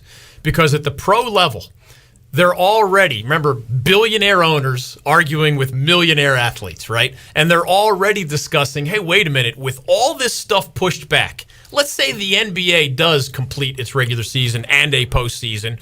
Maybe LeBron wins another title, this time with the Lakers, maybe he doesn't. Whatever happens, of course you have compressed things so that these guys have to get used to the idea of a shorter offseason, because you're hoping to start the subsequent season on time and get back to some semblance of normalcy. Which is what? Late October, November in the NBA's case, I believe. And think about it, the NBA and the NHL typically end in mid-June. Right. Mm-hmm. And they're just rebooting here at the end of July. Yeah. Now, at that level, you got a players' association, you've got lawyers everywhere, you've got everybody making money. So if you have to do this double compression thing, back-to-back seasons with a weird timetable, you get over it because you're all in it together and you're dividing the financial pie. At the college level, there will be discussions of can you throw college football players out there for a season from February to April. And you raise a good point. Dudes who think they're going to be drafted high at the end of April, do you think they're going to play games in February, March, and April? Or do you think they're just going to choose to sit out the season the way they would sit out a bowl game? Are you going to put in the most violent sport that we follow at the college level, are you going to ask them to play 3 months early in 2021 and then 4 months or 5 months later in the same calendar year? That's when people start to get upset about the idea. Yes, they get room, board, tuition, cost of attendance, but they don't have a union. They don't have the same kind of voice that pro athletes have. And that's when you get to the debate about exploitation. And a lot of people are going to be very uncomfortable with asking college athletes to essentially play 2 football seasons in the 2021 calendar year. Yeah, bottom line, you can't play 2 in one calendar year. I mean, you're talking about ending a season and then what? In 2 weeks, it's spring ball to get ready for your next season, right? I mean, it's very complicated. Yeah. And in this day and age, I guess you could call it quite a football entanglement we'd be in. I guess they'd just waive spring ball. I guess. This is all fly by the seat of your pants stuff. February to April season. And before the NFL draft, or maybe the NFL moves. What if and there's a scenario reboot in August for preseason camp? If you do that you could have major college basketball, major college football, and baseball all being played at the same time potentially. Which sounds awesome, but it's also a nightmare for folks at ECU trying to staff and everything. I mean, we've seen what happens. We've had baseball and basketball overlap. And we've seen how difficult that is on a doubleheader. If I'm a dude watching on TV, I'm loving it. Yeah. But there's another side to it. There's staffing, as you mentioned. It's just the logistics, broadcasting issues. Imagine being the TV executive. You have gone from months of feeling like you don't have anything worthwhile to throw on TV. Because you don't. To a scenario where you feel like you don't have enough channels to throw all these games on if everything's going at the same time. Could you do a model where it's not a season per se, but it's more like boxing or an event where you just kind of put together a pseudo bowl game, like an international friendly in soccer, but put together a bowl game where, guys, we can't have a season, but we're going to play in Charlotte, ECU versus North Carolina on this particular date. Like, set it up like that. Maybe one game deals type of thing. Absolutely. ECU plays NC State for some type of one game special. I mean, that. And listen, if whatever is announced next week goes wrong, all those kinds of ideas you're talking about, Clip, are back on the table. Yeah. You know, I know it's only professional soccer, but the MLS did a version of what you just described. They didn't think they could do a normal return to a season, so they just had this MLS's back tournament. The Women's Pro Soccer League, instead of having a traditional type schedule, they just all, I think, went out to Utah and just played against each other in a stadium without fans, in a pseudo bubble. And you just can't do all of those things at the college level, but you certainly can do the one-off games to try to make some money. Right. The money part and the interest part would be incredible, the TV-wise, to have one-off little bowl games. And, I mean, we're talking ECU, but, you know, if Alabama and Texas want to get together at Jerry World on a certain date and you pump it up like a pay-per-view, like a wrestling pay-per-view, Troy did. One time only. Desperate times call for desperate measures. Anything's possible. All the stuff that we used to think, this is nonsense. There is no more nonsense anymore. Anything is literally possible in this upside-down world we're living in, guys. That's a great way to put it. And you know, I think it was a baseball player who was quoted recently saying, hey, I'm only 29 years old one time. Right? Because he feels like he's in his prime. I'm not just missing a season. I'm missing a season of maximum earning potential and maximum performance potential. What if you're 43-year-old Tom Brady? What if you're, in a new place like a Cam Newton from the Panthers to the Patriots? What if you're LeBron James, who's almost 36 years old, and you only have X number of opportunities to add to your collection of championship rings in the NBA? What if you're Tiger Woods chasing Jack Nicklaus in the all-time majors list? You don't want all these majors postponed or canceled, etc. So the older guys feel even more of a sense of urgency. That's at the pro level. At the college level, the dynamics are different, but these guys want to play. They don't want to spend all year working out and not get to show their stuff on Saturdays in college football. Patrick Beverly had the tweet that if LeBron says we're playing, and LeBron and every individual's different and has different goals and aspirations, and his is to win another title before he gets too old to do it. So he's all in for sure. Let's take another break, Shirley. We'll come back, have more with David Glenn here on Pirate Radio Live. We're back with you after this.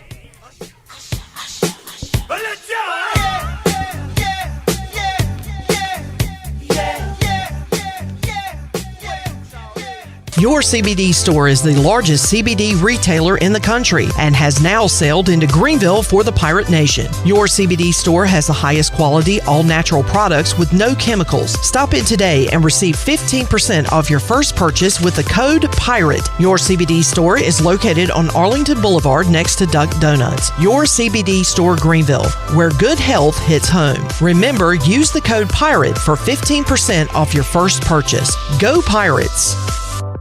In studio with Bram from Tiebreakers. Bram, what's new? Delivery's new.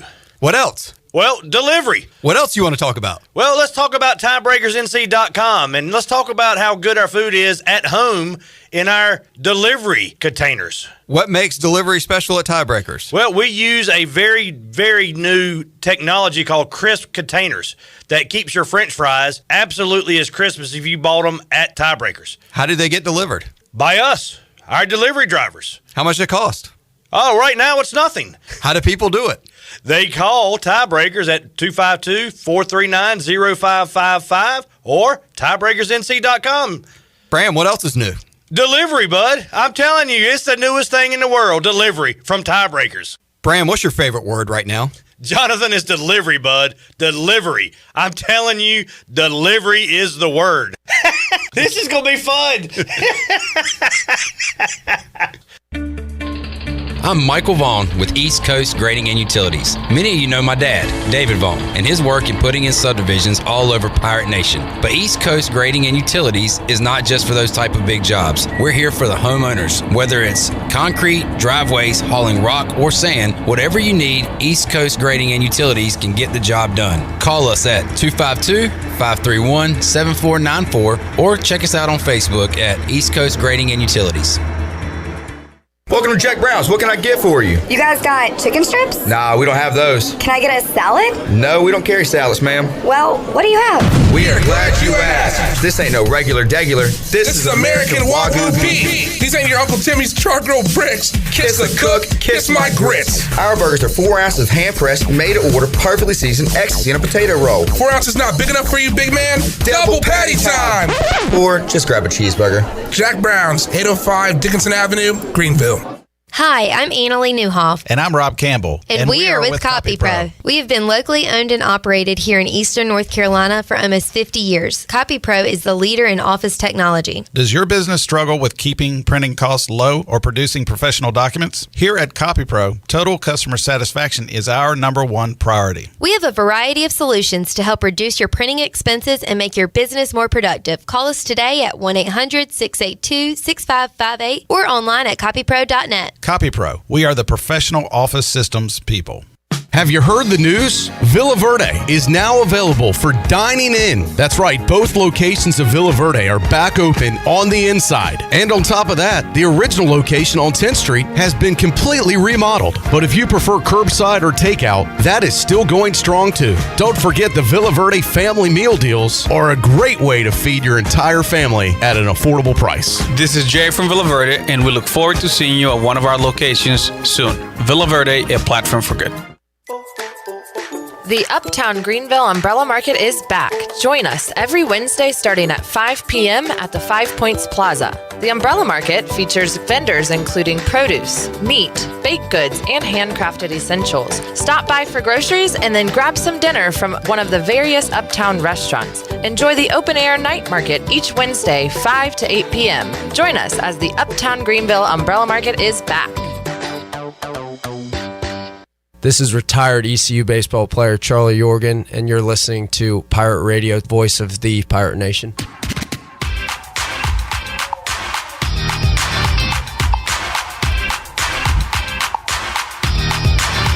You're listening to Hour 3 of Pirate Radio Live. Now, back to the show. Welcome back. And hey, Domino's of Greenville has 3 locations to take care of you. Take advantage of the week-long carry-out deal of all 3 topping pizzas for only $7.99. Looking for an idea for dinner tonight? You can order online at Domino's.com. Now let's head back into Pirate Radio Live. Here is your host, Clip Brock.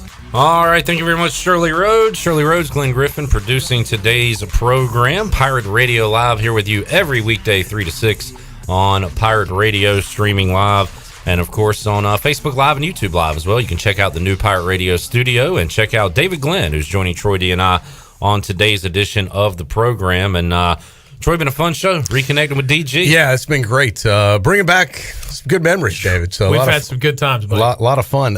We had a great lunch today at Parker's Barbecue. Yes. I always enjoy visiting with those folks. And speaking of food, I digest a lot of emails, as most people do, during the day. That's a good pun right there. Speaking of food, you digest. Exactly. Has he done this before? I came across this. You know how each day there's nowadays there's something for every day. This is National this day, National Literally that day. Right. Yeah. Not too long ago it was National Iced Tea Day. I almost missed it. National Ice Cream Day. Yes. All right. Do you know what today is, gentlemen? No. All right. Today is National Peanut Butter and Chocolate Day. For real. So I guess peanut butter and chocolate. Which I'm assuming they probably have their own days, but this one's combined. So on this day, we celebrate the greatness of 2 flavors coming together, Clip Rock. And this is probably headed up by the good friends at Reese's you think? Peanut Butter Cups, which date back, I did not know this, to the 1920s. Wow. So that is when that first came out. Now, here's an interesting fact. I remember growing up as a kid watching the movie E.T. Remember, one of the greatest movies of all time, E.T. Did you see it? Sure. Okay. Remember the candy that E.T. ate that Elliot gave him in the movie? Peanut butter cup. No. Reese's Pieces. Right. Oh, Pieces, Reese's that's right. Pieces. Now, that became one of America's favorite candies because of its placement in E.T. the Extraterrestrial New in twist on the old 1982. theme. Now, this is very interesting. Did you know, and I've heard this before, and this is a fact, that it was supposed to be a different candy? It was not. Steven Spielberg did not have Reese's Pieces as the original candy that they were going to use with E.T. And somebody else. Can you name the candy? I would say M&M's. You are correct. Yeah. M&M's was supposed to be the original candy. Pretty much the same shape and everything. Yeah, Mars, the company, passed on the opportunity, so Steven Spielberg turned placement. Wow. to Hershey's company, which jumped at the incredible cross-promotion opportunity with a brand that wasn't as well known back then. Reese's Pieces was kind of a niche market. It wasn't like it is today where it's everywhere. The rest is history. Decisions you as wish they you say. had back. Their sales went almost overnight up 300%. It skyrocketed the company into the national spotlight, and they've never turned back since. Now, M&M's, to their credit, M&M's have never been heard from again. They were already a big deal, and they have remained a big deal. But it makes you wonder. Reese's Pieces might have never become the thing that survived. Correct, they might not have. There's candy that comes and goes. I think obviously M&M's is going to stand the test of time. But what an incredible that was one of the first product placement in movies. That's awesome. Where they were looking for some company support. Hey, we're going to give you this great advertising without it being really an ad. And what an opportunity by Reese's Pieces when Mars and Hershey's when M&M's passed on that. I haven't seen it in forever. Didn't E.T. actually say? Didn't he have him say Reese's Pieces? Something like that. And they led him into the trail through Reese's Pieces. Shirley, you're an 80s movie expert. I don't remember it being said in the movie. I think it was in a commercial for Reese's Pieces, but I don't believe he said it. I don't believe he actually said it in the movie. Tell you what, man, I was excited about this trip to Pirate Radio to begin with, but that story just pushed it way over the top. I just thought that's you're into human interest stuff I like love that kind of story. How did I make it this long in life without knowing that was kind of a DG-related story that you would have towards the end of one of your shows, so I thought that would be appropriate. This is not a free-for-all Friday, guys. What are we doing here? It's only Thursday. Those are, I think. But I love stories like that. To this day, I think those are two of the better Halloween candies of I all agree. time. M&M's and Reese's Pieces, you can't go wrong. Or Reese's Cups. Question for you guys. How do you feel about the Seattle Kraken? Now, Troy's looking at me like, what the hell is the Seattle you might not Kraken? have seen that. I knew that Seattle was getting an NHL franchise. That's kind of old news at this point. I did not know that the Kraken was on the short list of their possible nicknames. How do they spell it? K-R-A-K-E-N. Yep. It's some Is kind it like of dragon? Isn't it like a mythical kind of Loch Ness monster type thing of the Northwest? And the logo is supposedly awesome. yes. I'll pull it up. But that's their name, Troy. There's going to be a hockey Seattle team, Kraken. NHL team called the Seattle Kraken. In Seattle. Local trivia. Some people believed for a while that legendary Canes voice Chuck Caton might resurface as the new voice of the Seattle NHL franchise. And you talk about, guys that I think have been done wrong in the broadcasting business. Chuck Caton, what a legend. True. And an all-around great guy. And I don't think he would have ever left that organization. They would have had to take him out feet first. You are absolutely correct. Chuck is a friend of mine, and I just thought the way they handled that. Unhappy about the details of his departure, I just thought, unfortunately, it happens in this business, David, as you know. Look at John Forsland now. Exactly. It's almost like history's repeating itself. It is. Sometimes legends don't get treated right on the way out. And there's the markings, Troy D. Looks pretty clean, right? Yeah. Pretty cool, yeah. So that looks like an AC/DC cover. The Seattle Kraken. A little bit. God, could you imagine Chuck Caton saying Kraken? Chuck Caton saying Kraken. Is that the same typeface as like Back in Black, the legendary album? It's close. You might be right. The same font. It's close. The font, yeah. There you go. Glenn, you're my graphic guy. What do you think? The Seattle Kraken. Yeah, I was going to say that kind of in a Pirates crossover, I don't know if you guys remember in Pirates of the Caribbean, there was a Kraken in that movie. Mm-hmm. Yeah. And so it not really a dragon per se, but more of a large squid, octopus type character. Now, when do they start this team? Next year? I believe so, yes. Yeah, it's kind of cool. Another name that came out yesterday, Charlotte FC, Charlotte Football Club. So pretty basic there. Well, that's the trend right now, I hear. And then the Redskins said, I'll one-up you on a basic team name. We'll be a football team. Washington Football Team. That's the hot new thing right now. I will say I like their helmets. They're going Alabama style, burgundy with the gold number. So the jerseys are clean and everything. I guess this is just a placeholder, and they'll come up with something. Honestly, what if they just stayed that way? Yeah, I mean, it's unique. It's why different. do they have to have? Why don't they just stay Washington Football Team? Because, Troy, you have a bear on your hat right now. If I'm wearing a Washington hat, what's on it? It's just a blank hat? Well, I guess you could go with the W. Just throw a W up there? I don't know. Yeah. You know, on a slow day in the middle of the summer, back in the day, we would take a headline like the Seattle Kraken and just throw out, what is the greatest team nickname that does not end in an S? Because 90+% of them, of course, they end in an S. The Hurricanes, the Panthers, the Hornets, the Pirates, the Tar Heels, etc. Yeah. But there are some good ones Thundering Herd that do not end in S. Yeah. And that's where you start going down those rabbit holes, and 3 hours later you wake up and another what day, did we just do? Another day of work is in the books, for better or for worse. Damn it! Why didn't I do that during the sports hiatus? I could have killed You're a whole. just not sure whether you made the world a better place or not after 3 hours of that chaos. You do your best and you move on. Well, we've talked to you about baseball returning, NBA, NHL, and of course the next thing we're hoping for is college football. But what about the NFL, David? It's almost like they just thought, well, this thing will be over. We'll kick off the season like normal. And now they've kind of panicked a little bit, but it sounds like they are putting in their safety procedures, and they need to hurry because training camp is here pretty much. Yeah, and I think there's some great headlines, right? What does Tom Brady look like, not just in a Buccaneers uniform, but without partnering with Bill Belichick, and vice versa? And what does Belichick like without Brady? Yeah. What does Cam Newton have left in the tank now that he's working with Belichick and Josh McDaniels, right? What does Matt Rule look like as the Panthers have only had, I think, 4 coaches in the history of the franchise. So he's number 5. Remember, John Fox was around for almost a decade, Ron Rivera almost a decade, and now this guy, Matt Rule, who has almost 0 NFL experience. He had like 1 year as an assistant coach. Successful at Baylor and Temple, obviously, but that's a heck of an experiment now. Yeah. So nobody expects the Panthers to lead the headlines, but it's at least a curiosity. It's a storyline. Will Mitch Trubisky finally get benched? It's a storyline and wishful thinking by me. There's a team in Vegas people might forget. Yes, there's another great storyline. Yes. With Gruden. Now, what will they look like? That's a fascinating set of storylines for the NFL. Yeah. So they're looking to come back. Let's not forget the other story now coming back in sports. Mike Tyson making it. You want to talk about an upside down world, guys? How about Mike Tyson making his return to boxing? And it almost seems normal in the time we live. And fighting Roy Jones Jr. Mid-50s, by the way, Mike Tyson. And Roy Jones Jr., who's not a spring chicken, who hasn't fought in a while. 50s. Yeah. I got to tell you, I think I'm going to watch it. I think they got me on it. Yeah. I'm not a big boxing guy. I'll go ahead and admit that. But I loved Mike Tyson growing up. I loved watching him. And I think if his personal life didn't derail him, he would have ended up being the best boxer in the history of the world, probably. And I think he could have eclipsed Muhammad Ali if he had just not had such some demons. Yeah. In his prime.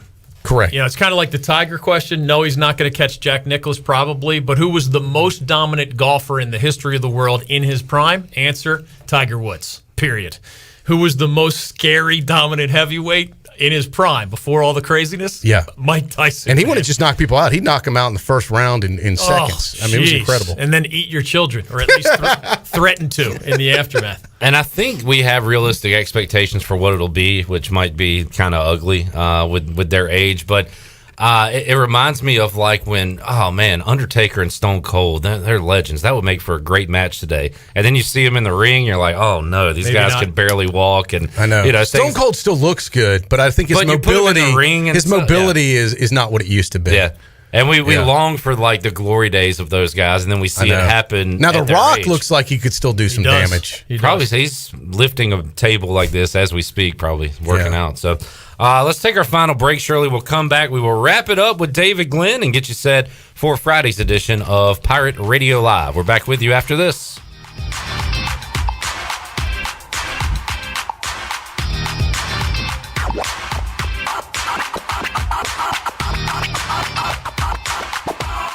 Hey Pirate Nation, this is Tom Brown from Brown & Wood Buick GMC Truck. We've been serving the Pirate Nation in Eastern North Carolina for 83 years. We have 4 brands, 3 generations, 2 showrooms, and 1 goal to make sure you leave a happy customer. This month at Brown & Wood, it's employee pricing for everyone. That's on all new 2020 Buick, Enclave, Encore, Encore GX, Envision, and Regal. And remember, Brown & Wood's the home of the lifetime warranty. We're located on Greenville Boulevard next to the Convention Center, or shop us online at brownandwoodauto.com. When you don't have time to go to lunch, let Jimmy John's deliver lunch to you. With Jimmy John's, we can get a freaky fresh sandwich to you freaky fast. Click to order at jimmyjohns.com. Dinner's great. It's one of your top 3 favorite meals. You just don't want to have to make it. Well, with Jimmy John's, you don't have to. Whether you live in a sandwich delivery zone or head into the store, you can always get a freaky fresh sandwich. Click to order at jimmyjohns.com. With rates being historically low, now is the best time to buy or refinance your home. This is Talbot Green with Angel Oak Home Loans. Now is the time to take advantage of the opportunity to buy more home or refinance your current mortgage. The combination of our local team's experience and Angel Oak's wide offerings of products from standard conventional, government, and portfolio loans has something for most financial situations. For more information, call Talbot Green, Joanne Weir, or Wanda Hager at 751-2060. NMLS 1719250 and 685-842. Equal housing lender. At U.S. Cellular, we believe in fairness. That's why we're committed to putting customers first and simply doing what's right. And that's why we have no hidden fees, no surprises on your bill. Because in wireless, treating people fairly is a choice. U.S. Cellular. Choose fair. Taxes, certain charges such as RCRF and USF and additional restrictions apply.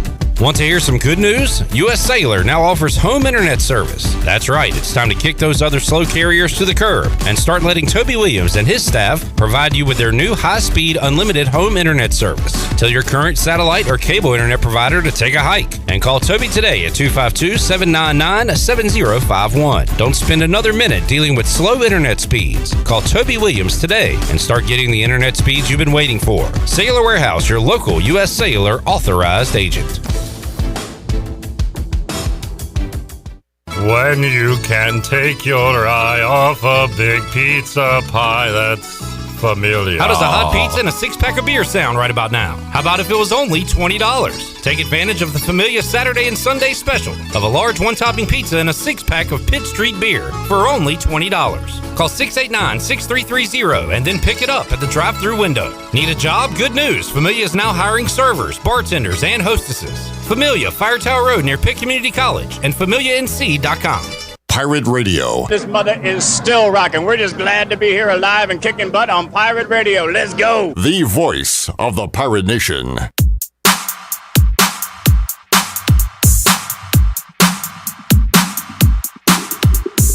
You're listening to Hour 3 of Pirate Radio Live. Now, back to the show. With David Glenn here inside the Pirate Radio studios on Pirate Radio Live. Clip Rock, Troy D here. Great job, Shirley Rhodes and Glenn Griffin producing today's program. And what a fun ride it's been today, Troy. I got to tell you, Clip, sometimes, look, it's a job like anything, and some days are better than others. This was a fun day. This was a fun show. Amen, we've really enjoyed this, and I do hope we can do it again, Dave. I mean, especially down the road when your schedule allows. This is and it has gone by. I tell you what, these 3 hours have really flown by.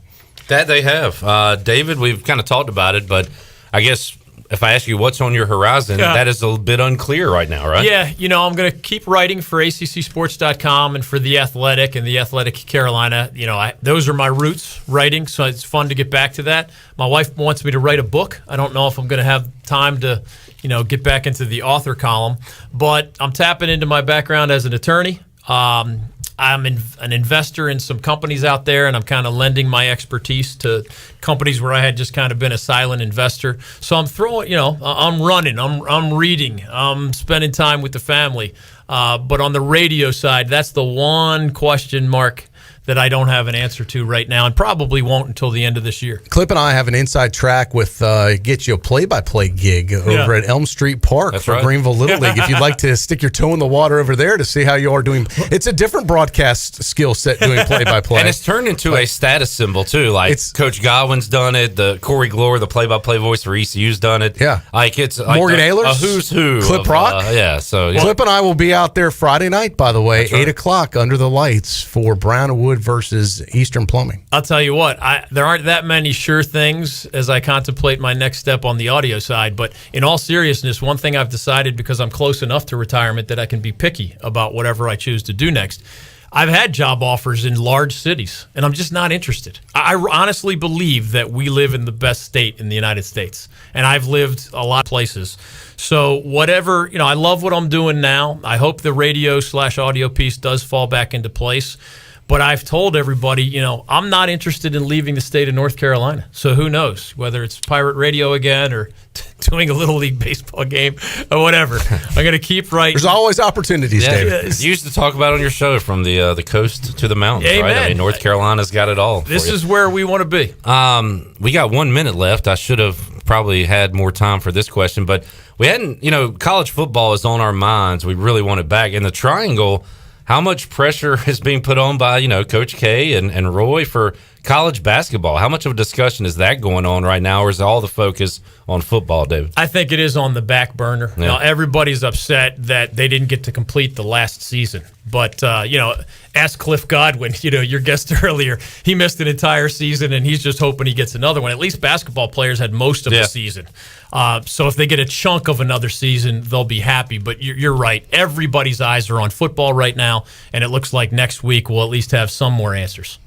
Good stuff. David, thanks for hanging out, man. That was fun. Thanks for the invitation. Welcome back to with Greenville. you guys. Fun to be with you. Coming up Friday on Pirate Radio Live, we'll have our weekly NFL talk with Tony Dunn from CarolinaCatChronicles.com. Talk about what's going on in the NFL. Also, Harry Donahue, play-by-play voice of the Temple Owls, will join us on the Fixed NC Live line, planning to have Morgan Ehlers, voice of Dowdy-Ficklin Stadium, inside the Pirate Radio studios, and former ECU great Marcus Crandall drop by as well. I love Harry Donahue's voice, like Classic literally his voice. We've got one of the deepest voices in all of radio. Sounds a lot like the old Phillies announcer. Help me out, Harry David. Callis? Harry Callis. Oh, He's got that same old school deep. That's a great voice. Yes, it is. We'll talk to Harry coming up on Friday. We will see you then. For Shirley Rhodes, Glenn Griffin, Troy D, and David Glenn, I'm Clip Brock. So long, everybody.